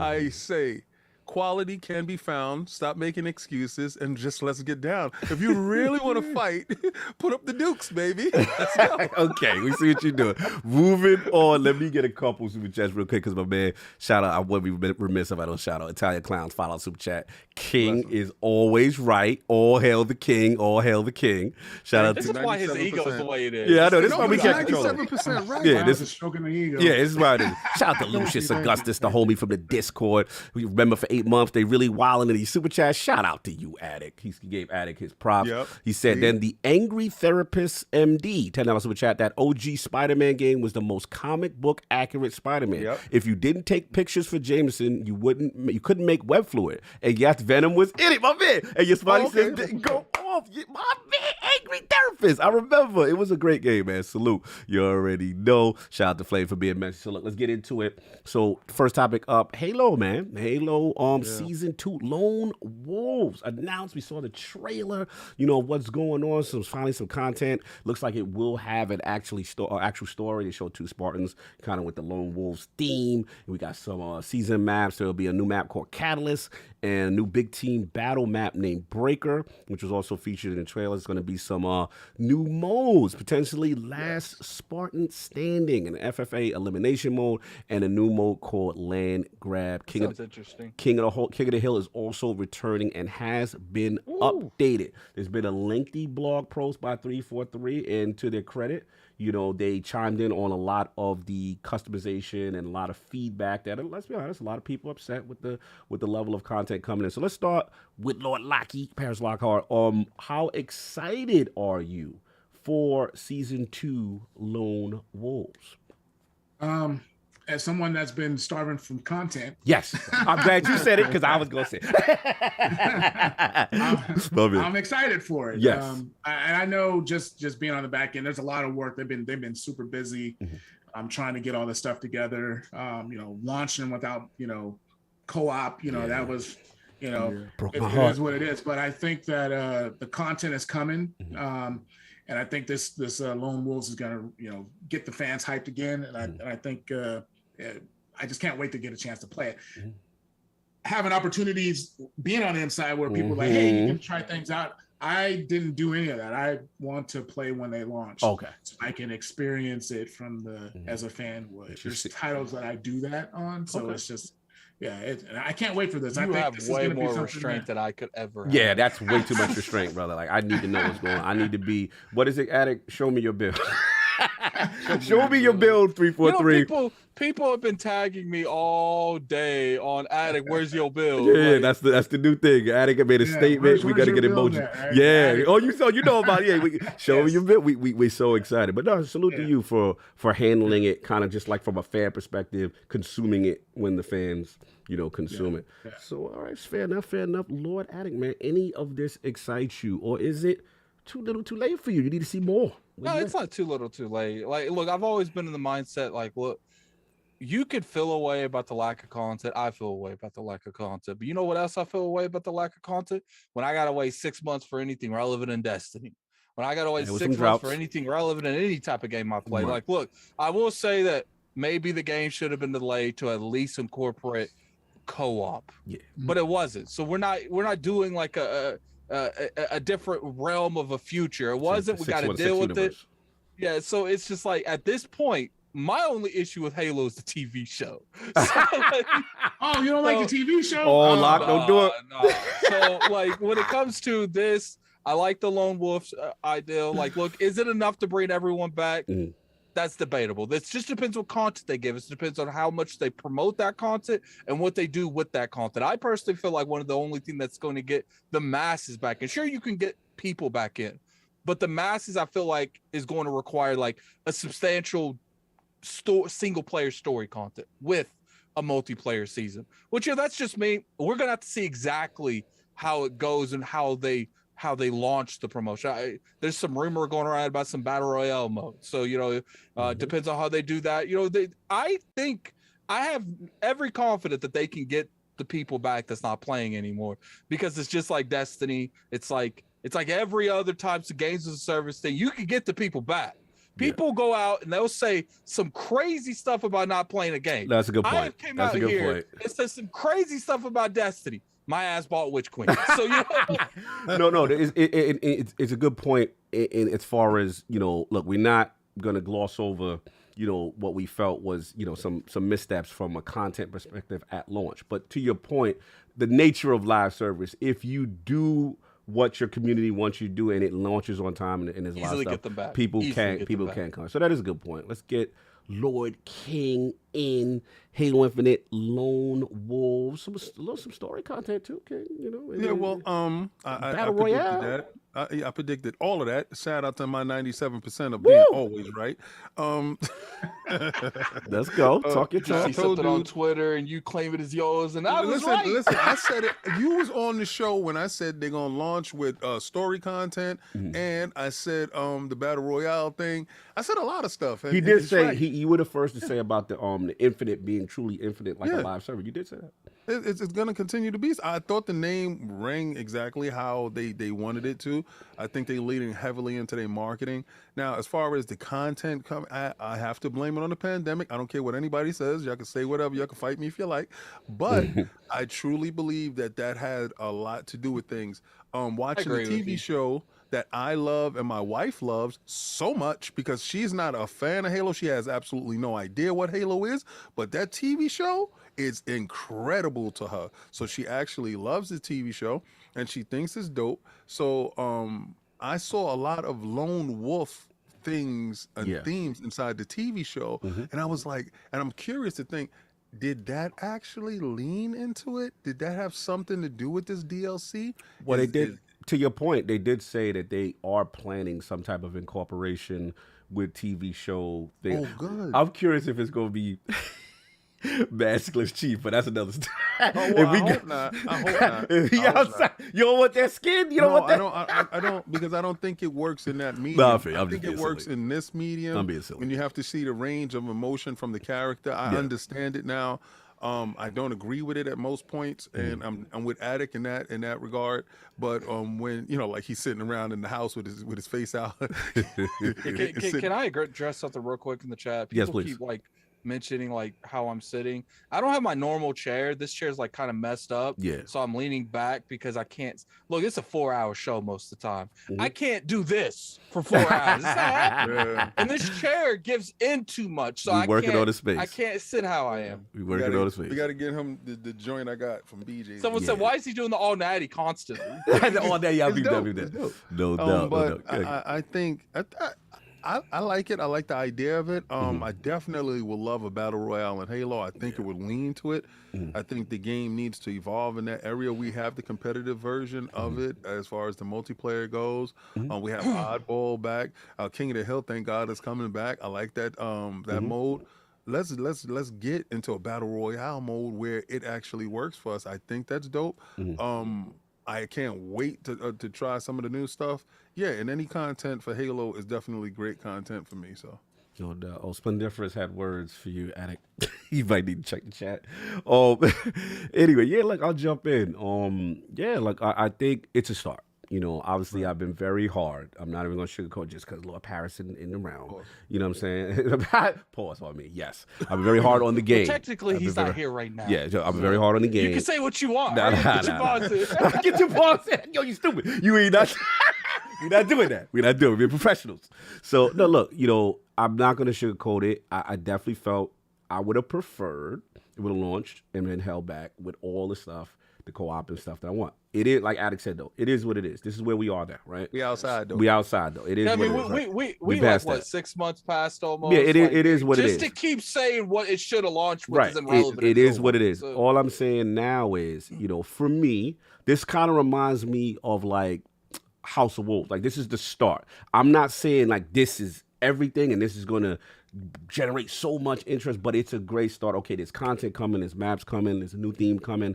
I love that they're taking all the feedback. My main thing is the suits, the customizations. I hate that I'm locked into a kit. I want to have that specific, customization, gun here, that. Prices on the store. And the main thing is the main issues, the desyncing and a lot of the experience issues that I know that they said they are working on, because you got to make the core experience better first, right? But I will say this to me sounds like a prelude, a setup. Like, even on a Destiny standpoint, before Taken King came out, there was like you get the warm out, whatever it was, right? So I think they're on the precipice. If they could get that going, knock out the core issues, and then come with that next one that's like, boom, here's Forge, here's co-op, and then now you're really cooking and more maps and stuff like that, then I think you could, turn this thing around. But look, I'm excited. Of course, new content. I'm going to be in there. I'm going to see what's going on. Shout out to Lord Locky. We got a couple of games of Halo Infinite in the beginning launch. Big team battle. We had a bunch of fun. You know what I'm saying? One of the greatest comebacks I think we did together, which was kind of cool. You know what I mean? So listen, the core gameplay is always fun. That's the weird thing about this. The game is fun. The game is amazing. It's just we need content, and it's good to see content is coming. Because that's the biggest issue. It's like I've always said, Halo can come back just off the standpoint that the issue that can be fixed isn't the issue. Like because when you mess up the foundation, you're lost at that point. But that's not the issue. That's not the issue. The issue is the content. Yeah. People do want. They keep tagging and sending me messages. They want us to talk about this family plan rumor tier thing that's surfacing on the Twitter right now. So Paris, you definitely don't have to say anything whatsoever. Yeah, look, the head shaking. We good. We got him. There is a. We got him. Don't do that. Don't comment on speculation.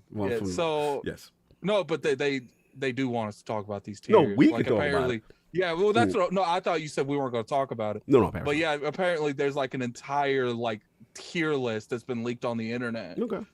So if you guys want to, we could talk about that after the last topic. Yeah, that's fine. But so that's pretty much what I had on Halo.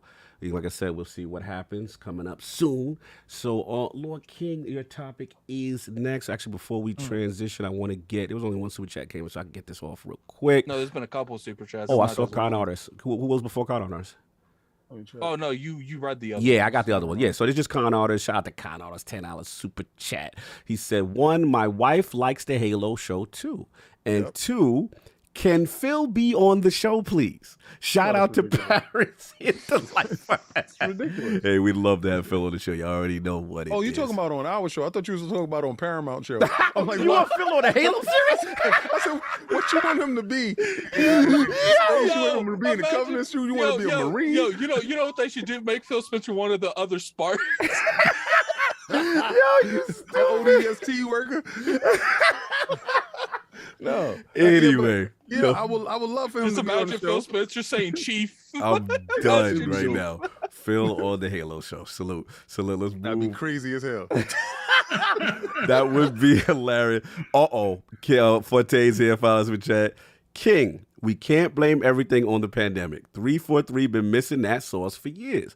I need the core experience to be better. And also, hey King, hey to be honest with you, Forte, that's cap because you wanted Destiny to be better for years, and I didn't see the same type of energy coming out from you then. Second off, the core experience is good on Halo. It's everything else that needs to have content. Okay, you okay. You're not gonna go at me and then hit me with the sugar coat. You're not gonna go at me and be like, "Hey, King," and I'll be like, "Hey, difference. I got it." So I'm gonna say this: the game is dope. I'm blaming it on the pandemic because a lot of games ship broken, a lot of games ship messed up, a lot of games got pushed back. So we're not gonna act like something didn't happen when it did happen. Right. We're not living in a normal time, so I can't go back and fix it. I'm sorry you wanted co-op. You didn't get it. I'm sorry you want Forge. You don't get it. But maybe in the next DLC, right after this Lone Wolf, you will get it. And you will be happy. You'll be right back bending the knee talking about how fantastic it is. But see, you'll still be here and we will still participate together. See you in 6 months. Thank you. Fair enough. Shout out to my man. Split difference. So we $2 of chat. So we not going to talk about showing cheeks in Halo. I know what he's referencing. Look, after the whole season's over. You haven't seen episode 3 yet. Yeah, you need to see. We're gonna do a spoiler cast, and you guys, all I'm saying is you're gonna want to see. Third episode. You're gonna want me to be there. You're gonna want to be in the building when that spoiler cast happens. But today ain't that day, guys. No doubt. Salute. You already know. I do have, before we move on to the last topic, I do have to take care of some business on the merch side. Shout out to Anonymous. Please say something. He bought a beanie a while back. Got the ILP beanie. Salute. Shout out to someone that got the face mask, get their protection on. Salute. Backpack. Anonymous. Got to say a name. Leave a comment. Leave something. You got to put your name Twitter handle there so you can get the Now April 8th. Now here's the thing. No, this one was a couple days before. Shout out to Anonymous again who bought the PAX East. So this person's gonna come to PAX and see us. All right, Lord Roughness today. This is the first one, Addict. We got Lord Roughness. He got the Horseman joint, the classic Horseman tee. He said this is Lord Roughness picking up some merch. Lord Roughness, DM me we will get you that $40 gift card. It's a $40 gift card. Advanced GG, y'all. Keep in mind too, here in the next probably 3 to 4 months, we're having custom merchandise made for you guys. So you guys are gonna like that. And we want that show me your build. Show me. We want to make that next emoji for you. I want y'all to hit Let's Addict get through up, packs before we start making more stuff. Okay. I want y'all to attack Addict on that show me your build, because I think show me your build is funny as hell. Could y'all please tweet at him, please. The only thing I'm worried about right now is getting through this pack. That's all I care. So look, and the last one, Anonymous got the cloth face mask. Put your name, give your Twitter handle so you could get something extra. Give me that premium powder, baby. There's 4 left because the other dude don't qualify because it's 4 left. It's 4 left. So right now, just Lord Roughness, and that's it. So make sure you get some merch. The link's at the top of the description. Go catch you some ILP merch. Get your little, whatever. Then get yourself a little $40. I wish somebody would have gave me $40 to buy something. Exactly. Shout out to Forte, $5 super chat.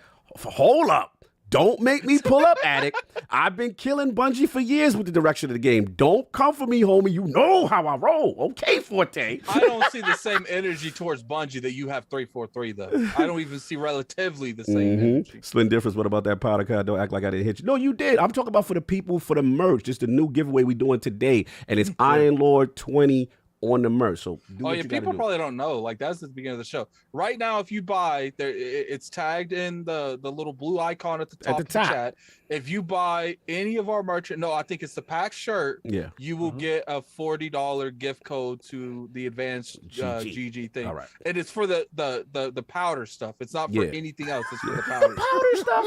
Moving on. Anyway, final description is crazy. The description is crazy. It's for the powder stuff. Cool. Final topic. We out of here. So, King's topic, man. Unreal Engine 5 Cavern demo. The Coalition. King, this is you, man. You want to talk about it, man? Well, Unreal had a state of Unreal a couple of days ago. And it's been going on for so far a week or whatever. And I've been getting a lot of insight on going in. And the fact that they were in collaborations with the Coalition. Remember, the Coalition and Epic started off together basically. And, they branched off and did a lot of the Gears games. And their focal point has really been the Unreal Engine. Right. And they're lending hands and working in collaboration with Epic in the Unreal Engine 5. I saw the demo of that demo. And not to say, it was probably the least impressive from all the other demos that were there, but this is actual, which looks like game application. If I can say that, because a lot of other ones were movie applications, anime applications, different things, because Unreal is actually that versatile where you can use it in different applications. But this one actually looks like a game that they're working on or could be working on, and swapping out different facial features and everything. It looked incredible. This is the cinematic experiences that we've been asking for from Microsoft, and I think the Coalition will be one of the first developers in the stable of Microsoft, large, vast, 36 stable developers that they do have now. And I think the Coalition is poised to bring that Naughty Dog type of next cinematics to it. What did y'all think about when y'all saw the state of Unreal? And what did y'all think about when y'all saw this Cavern actual demo from the Coalition? Lord Lockheed, Paris Lockhart, what do you feel, man? UE5, that Cavern demo, what was your thoughts on it? I didn't even check it out yet. That's something I'm missing. I get you that link, brother. Yeah, give me the link, because I was actually searching. I got you. Yeah, I was listening. I was like, oh man, but I think that there's the opportunities that they're going to be providing, just the engines alone. Unreal 5, it's just it's going to be incredible. They got that new 3D model and stuff like that they're releasing. Yes. So I'm excited to see what the game developers are going to be able to do with it. I'm just saying #metaverse, and we're gonna see what happens. No doubt. I just sent you a link while I let Addict talk about it. Yeah, man. Check your DM, Lucky. Okay. So Lord Addict, man, did you get a chance to check out the Caverns test demo on Unreal Engine 5 Coalition? I saw a good amount of it. Like it's impressive, but a lot of it just goes to like what the textures look like, how nice it looks on the screen, and that's nice. And there's people like King that like that stuff, and I like it to a point. But like I'm more about I want to push features ahead. That's why I always talk so much about the Nemesis engine. Like I want more features and more gameplay mechanics like Nemesis engine that's pushing AI ahead, that's pushing gameplay behaviors ahead. And hopefully, because what looks like to me is this engine is going to make a lot of the little stuff easier for them to do. Right. So maybe they could focus more on the big stuff, changing AI behavior and stuff. I've always thought that's why, when it comes to something like the Nemesis engine, I always just like the AI. I want the AIs to improve. That's the biggest thing. I want the AIs to improve. And another thing I don't see a lot of people talking about when it comes to Unreal improving is it's going to force Unity to improve. It's going to force Snowbite to improve. They're going to have to compete engines, and they're going to amp up their game too. And before you know it, next 5 years, we're going to have drastically different games, both in looking how it plays, because one ups their game, forcing the rest to do it. Yeah, I think this will help you get what you're looking for, because from what I've seen and what I understand and grasp from it is it alleviates a lot of the CPU heavy lifting with the nanites and the Lumen engine. Shout out to the Lumens. It takes away from the calculation process of it, and it frees up that underhead and that overhead for actual AI use that you're talking about, to make the game smarter, to make the enemies more dynamic, to make them more lifelike in the actual worlds that you're creating. The way the volumetric fog is used now, and you can see that aspect of it in that cavern demo, it changes how things can actually be perceived, because the level of fog, distance, and everything in it can actually, hide you, give a different level of awareness for your characters. So I think you're going to get exactly what you're looking for when it comes to the Unreal Engine and pushing everybody else forward. I think so. Yeah, I mean, look, I'll jump in. It's definitely impressive. I want to shout out the Coalition, because I don't think we really give them their flowers from a graphical fidelity standpoint of kind of holding Xbox down. I mean, even a lot of people look at them to show what Unreal does. Yeah, I mean, they even helped out on that Matrix demo, from my understanding, the Matrix when it came out. And the thing that's impressive to me, like, it's more of like, okay, we see what they can do. You see the potential of the engine. Like, I know Addict's talking about the AI, you're talking about that stuff, but I looked at what they did with like Unreal Engine 4, and I remember, Hive-Busters don't get enough credit for like how from a. I think that was the pinnacle. Yeah, like when I was like, okay, I think a lot of people who are not on board with the Xbox ecosystem yet, the complaint or the feedback is we want to see that power. We want to see stuff where the Series X is outside, and you know what I'm saying? What is it, King? We want an all natural graphical situation. You know what I'm saying? They want to see that. And I want the 12 teraflops. Right. That I think it's important, and that's why again, Coalition has been doing it so long. I don't want to disrespect anyone. Turn 10's another one. A lot of them doing it, but like, let's be honest, a lot of people. My money's on Turn 10. Right. A lot of people do want something obviously outside of a car game. Horizon looks beautiful. We get it. Playground, we get it. Everything's beautiful. But we from those type of experiences, right? The just ones or whatever, Coalition's really been in that bag. So to see them kind of show out like this, the potential is really impressive. And let me ask you a question. Yeah, go ahead. Do you think it's because it's not an exclusive title just to the series consoles, that they don't get that whole recognition? My honest answer is, it's what I said before. It's unfair. But I think it's what we talked about, the Big Mac, large fried shake, Halo, Gears, Forza. These titles are amazing. Let's not be disrespectful. These titles are amazing. They push things forward, and especially together can easily carry a whole platform, literally. So what it is sometimes that's like we're in that take it for granted phase. Yeah. Oh yeah, but what else?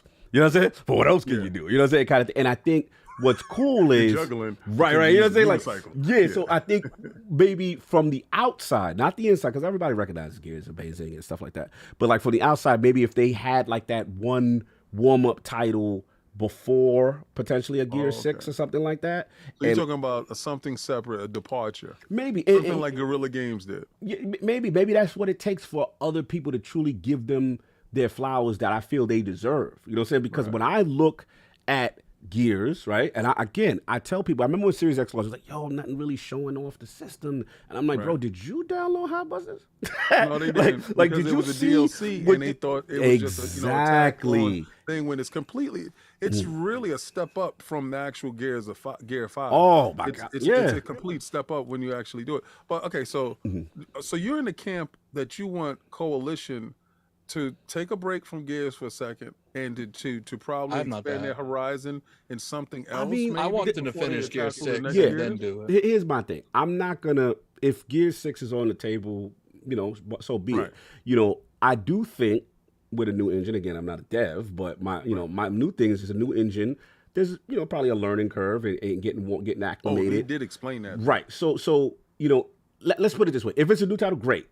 If it's the Marcus Phoenix collection, Paris, fix your face, love Paris, fix your face. You know what I'm saying? If it's something of that, I won't be mad. You want to play around? I don't want any more collections, man. I'm just saying, you know, because I don't want no more collections. That's the one I wouldn't be mad at. Hold on.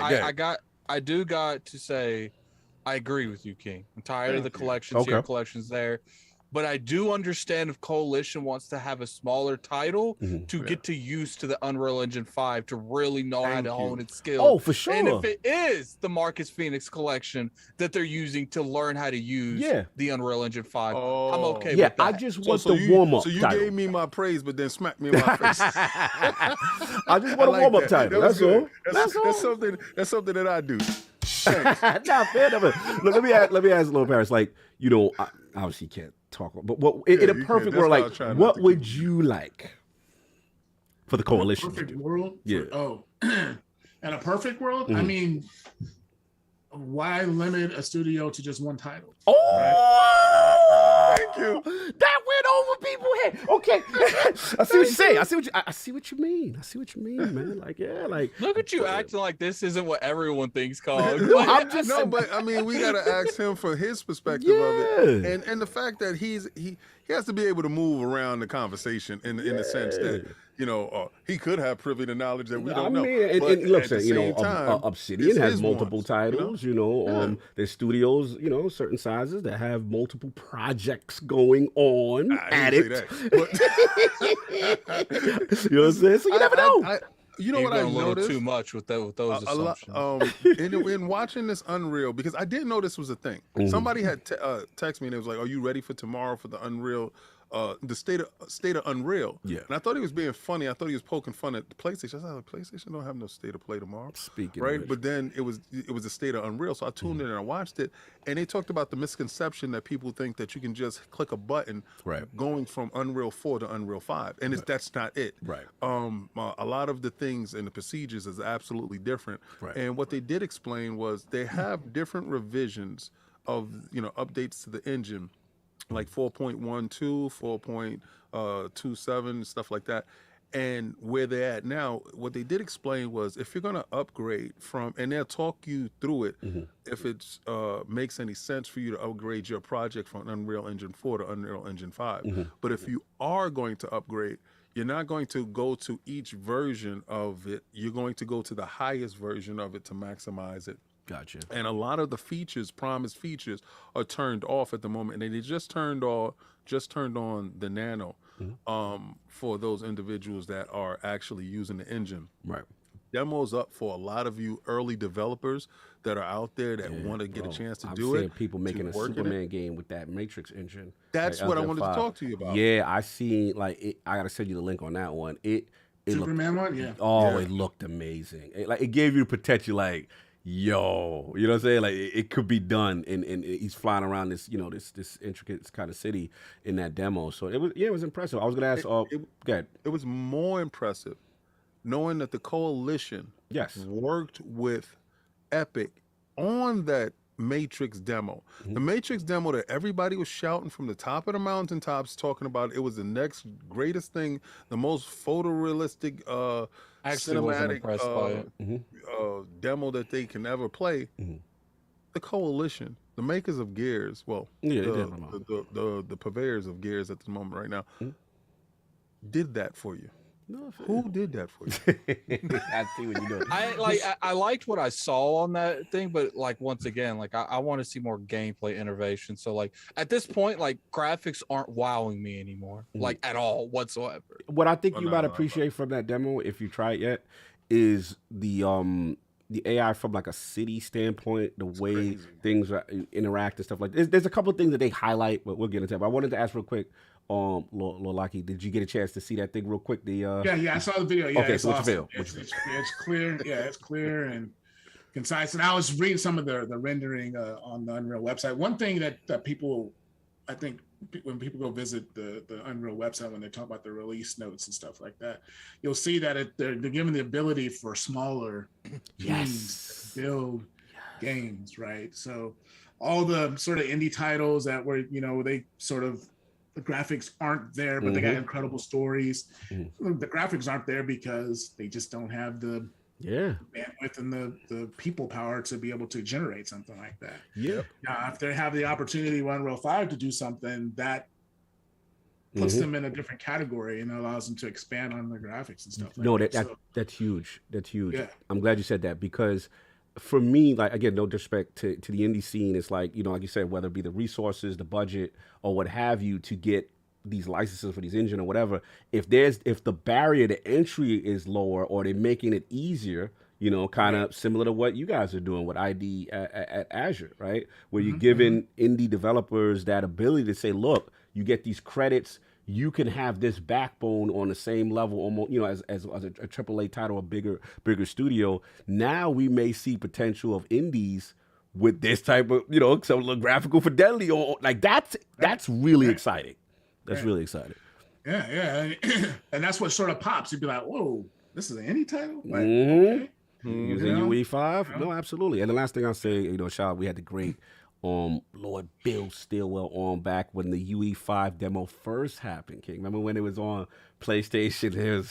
There was talk at the time. It was exclusive. The UE5 was locked in, whole engine. It was, and Bill was feisty. He was like, "Look, it's a multi-platform engine," and he got a lot of flack for it. But it goes to show you, obviously, the engine is clearly, not exclusive to whatever. Very versatile. Yeah, especially when Coalition helps it. You're ridiculous. But it goes to show you, I just like to see that cinematic, high-level graphical fidelity engines, and I'm excited when more studios get a hold of this thing and what type of games that we can see. So yeah, man, let's see what's going on. That's all I got on that. Let's wrap up, get up out of here. It's definitely a fantastic show. Fantastic. The only thing I was going to say at the end of that was it gives the opportunity to give gamers what we want. Like, we want good games and we want to play, and opening it up gives other people opportunities to create. It's not closed to just the big studios anymore, right? So I think none but goodness from it. So I think it gives us fans and us people that work at companies like this the ability to see the fruits and the work and all that stuff that they put into creating great games for people. So absolutely.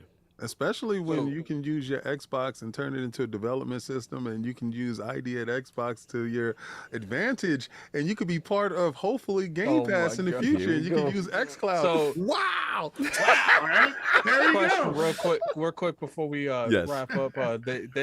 This tier thing is, because I saw some people in the chat want to talk about it real quick. What's up? It's not too much to talk about. Apparently, like a table was leaked. I don't know if it's true or not. You guys know how it is, but the family plan looks like it might be $25 a month for 2 to 5 people. And it's pretty much everything on Ultimate just for $25 a month, and you'll have up to 2 to 5 people. You think that would be a pretty successable price? I think that's a good price. Like, listen, you get 2 to 5 people for I'm gonna tell you right now, if the rumors are true, we got a lot of new family members you're gonna have in your family.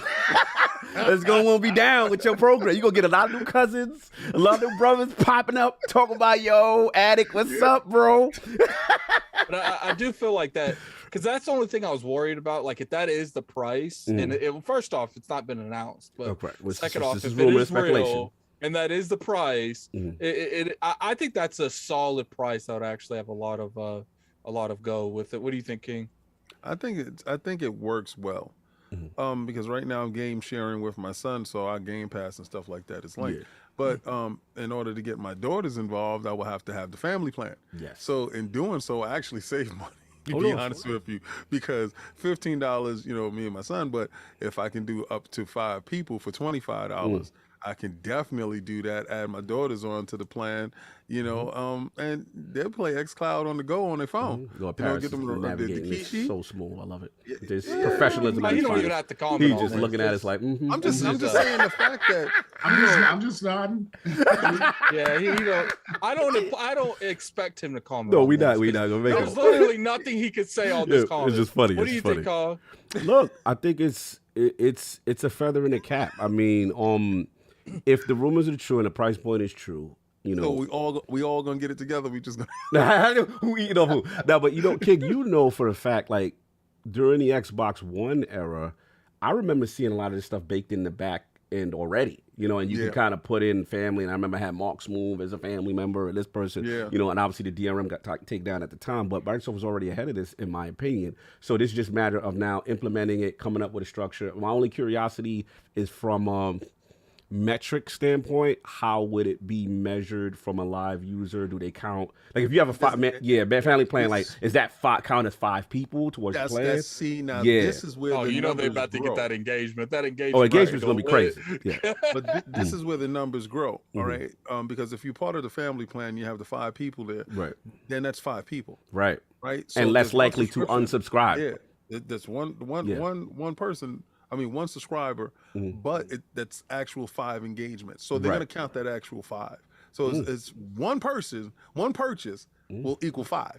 Yeah. See, this is where you're going to have an outcry from a lot of individuals that like to count numbers. the numbers dudes is going to be upset, but there's only 1. No, it's 5. Because it's 5 of us. We're going to see how it works. I don't know how it works on the back end. 1 hand, 5 people. I know what you're doing. I know what you're doing. I know what this fits right into your numbers narrative with Game Pass. I know what you're doing. Now you're going to be like, now it's 75 million because the 25 is really fun. I know somebody in the meeting said, "Hey, man, I put my 1 hand up, but I got 5 fingers. We're going to include 5 people." Here we go. Here we go. We're going to use you. You're funny. You're hilarious. But look, if the rumors are true, shout out there. I believe Jess Gordon was one of the first Windows Central, to break this rumor. We'll see what happens and announce, and then Lord Paris going to talk about it officially when anything does happen. We'll talk in an official context. But look, let's get these super chats. Let's get them out of here. Let Paris go so we can read the super chats. Oh, before you're correct, but before I do that, I got to read the poll, and then we got to let Paris. Okay. Then we do his official outro. New ILP LOGNET poll with the latest GDC tech demo of UE5. Which Xbox Game Studio project has you most excited in terms of graphical fidelity? The choices are heavy hitter, Hellblade 2, B, rumored Outer Worlds 2, C, Redfall, supposed to be a UE5 in this year, or D, I don't care. Y'all already know whatever project the coalition is doing, they are the lords of UE5. So better than. So make sure you go hit that poll up, the choices and all that, rock the vote. Again, salute to the legendary Lord Paris Lockhart, rock throughout the entire episode. Iron Man flow. That was Iron Man flow right there. A legend in the game. Brother, we are very honored to have you, that you took the time, that you trusted us on our platform to come here, celebrate your journey. We're very impressed with what you're doing. Game streaming, the Xbox team, salute to you guys. It's wonderful to have that level of transparency with executives. And I know it takes a lot to take out of your day, so we truly want to salute you and appreciate you. Tell fine people where they can find you and what you have going on, sir. Yeah, you can find me on Twitter, PLock77. You can find me on Xbox, gamer tag Locky Charms. That's Charms with the MZ. Yeah. And you can find me. I also do some co-hosting with 4GQ TV. Shout out to we do some Marvel shows and stuff like that. So we are talking about Marvel, and then you can. I gotta get you with King. I gotta do a statue or something show. Yeah, you guys should jump on that. If we can jump on that anytime you guys want to, have some conversation about Marvel if you guys want. Absolutely. We'll have some fun with it. Carl and them do a great job. And then the Marvel Cinematic Facebook group. Join that, have some fun, talk everything, all things Marvel, and of course, play some Xbox Game Pass, play some cloud streaming, play some XCloud, blow the dust off our PlayStation 3s and play some SOCOM. Yo, stop being messy. No, I have a PlayStation 3 down there. Listen, y'all come at me and I be knowing the truth. I told you 97%, man. Come on, stop playing. You're ridiculous. Now, salute to you, brother. I tried to boot up SOCOM the other day. I got an error. So. For real, right? Because, here we go. Don't worry, we're talking. Here we go. Here we go. Now, salute to you, brother. No doubt. You want to give it. Thank you. Thank you for having me. Lord Attic, Lord King, want to give Lord Paris Lockhart his roses on the way out? Since he's been reading the super chats. Yeah, I appreciate you coming on Lockout. We've had a couple Xbox Live parties. You're always a lively person to be around. What I like about being in parties with you guys is I hear enough of the Twitter stuff going on, the this, that going on. So, like, I've noticed, like, being a party, you guys are like, let's keep the gaming, like, social aspect of it. Let's just play games. And sometimes I like that. Yeah. And I don't get that a lot. I'll be jumping a party and then someone else jumps up, like, Attic, what do you think about this? I'm like, I probably have a video. Go watch it. Like, you don't need to talk about the game as opposed to the news every 5 minutes. I feel you. Right. I feel you, no doubt. Lord King. We're going to see the Lord Paris Lockhart before he heads out. So be worthy. Oh, worthy. Yeah. Nice. I love that. Where'd you get that from? It's a prop replica of the first Mjolnir. I got it from Forbidden Planets in New York City. Okay, that's awesome. High quality comic book store. This is crazy. It's very heavy. It's a blunt object. It's you get locked up for that one. You can actually throw it if somebody come in like Thor. No. It's crazy. It's crazy. If it can come back, I'll rule the world. Okay, there you go. But I knew you was coming on, so I definitely had to bring that out the room. I was gonna bring my Captain America shield, but I left it on the wall. Huge Marvel fan. Anticipated your showing up today. Thought we was gonna talk a little bit more about it, but I understand that'll be a 12-hour show. Can't do that. There you go. But also love your journey. I love that the Japanese story. The Street Fighter story was fire, brother. That was it right there. Yeah, and then the fact that you educated me on Alaska, where I was absolutely ignorant. I really thought it was just igloos and still ignorant. The only thing I know about Alaska is I'm pretty sure the last season of Dexter was there. I'm done. I'm done with you. He's ridiculous. But so you broadened my horizons today, and I do appreciate that. And I love the man cave. I love your energy. I love your whole history. Tecmo Bowl and everything. And thank you for coming on, giving us your dates. Sunday is probably your rest day, and you rocked out the whole show, bro. I don't think we had. Did we? No, we got to give Jason Ronald his part. Jason Ronald rocked out, right? The whole show. Jason. Yeah, that's my guy.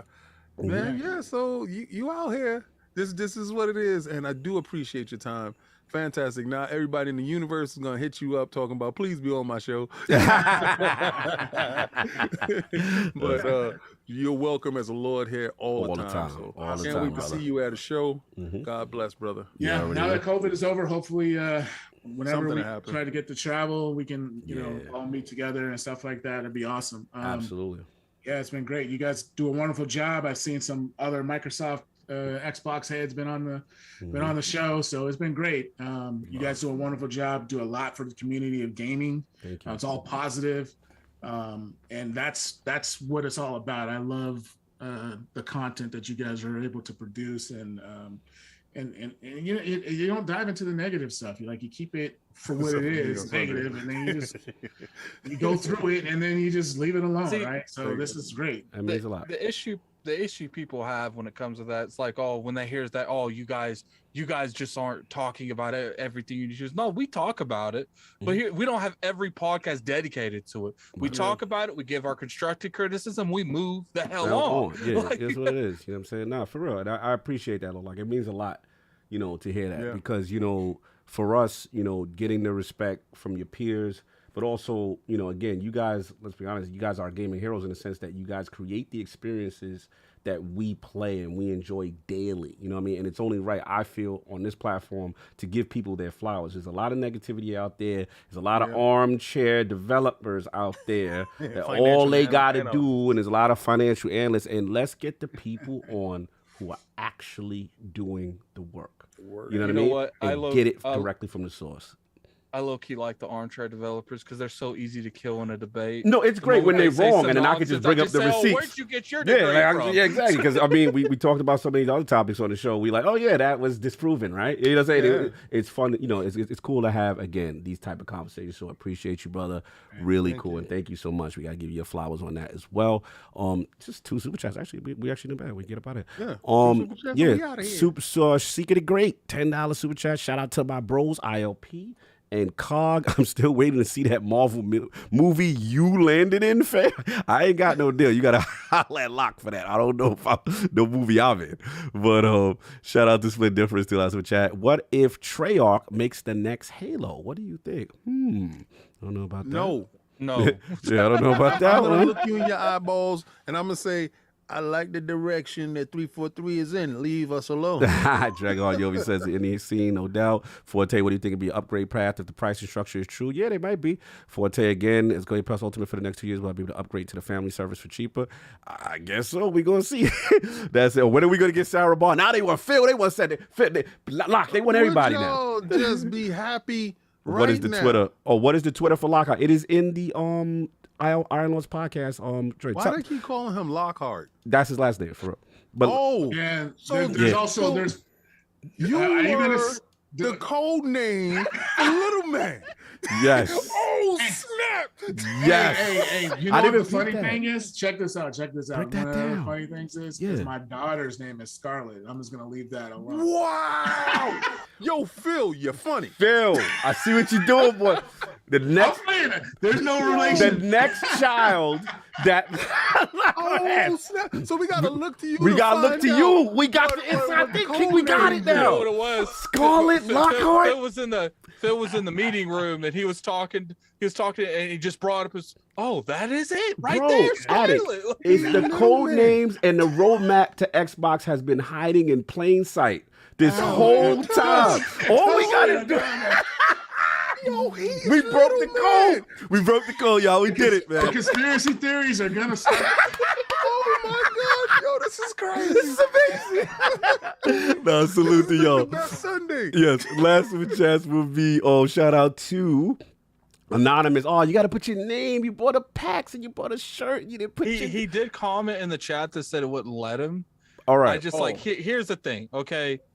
We could give you that, but there's a chance that you just saw that pop up on the screen. We got to do it official. Yeah, sorry, man. Look, as much as I would like to take your word, I'm not saying you lie. Listen, you follow us online, right? Yeah, just screenshot the receipt and then DM me and send it to my DM at LordCognito on Twitter. DM me. That is a good way of doing it. Send it to us that you bought it, the receipt, and then we'll get it straight off the rip.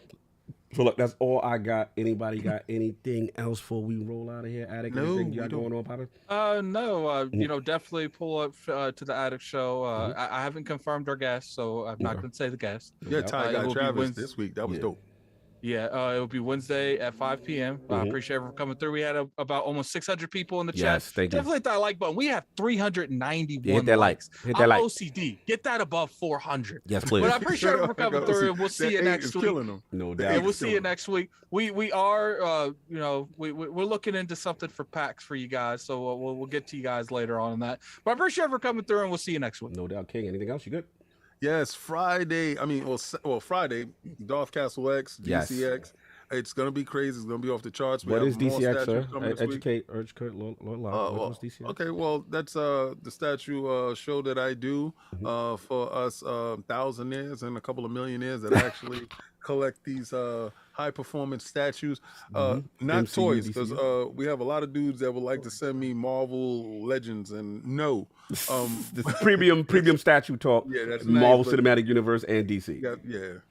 Hey, King, talk to Mega. Tell him to break his stuff out. He needs to get his stuff together. I've been trying to tell him. Let's get Megatron in. Listen, I tried to get him to pick up. I have a Megatron and Optimus Prime. Oh, it's fire! I see. And I Prime one. I try to give him a great deal, but he has little children. He doesn't trust them around. That's true. Remember, that's the break thing. your statue. Your growth is gonna be stunted. For real.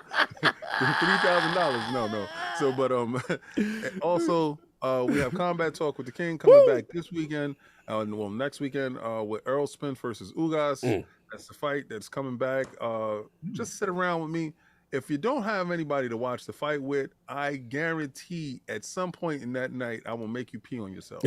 So we will have fun. We will laugh. We will talk about it. You're not going to see the fight. So hopefully you watching the fight in your house. I'm watching the fight in my house. And we're talking about the fight going on. And you have to have a buddy to talk to watching the fight. Just come hang out. A couple of 100 friends of us just talking about the fight. No doubt. And you already know Spend Difference, Cog That Powder. Yes, again, last and not least, I go to the website, go to Iron Lord Podcast, go to lordsgaming.net, go to the team shop, go check it out, go pick up the pack stuff, go pick up some merch. Again, if you get that merch, also go to advancedgg.com. You can use Iron Lord 20, get the 20% off, but if you get the merch, you get that $40 gift card. Go check that out. That's all I got. Everybody, enjoy your Sunday. Thank you for rocking out. This was a lot of fun.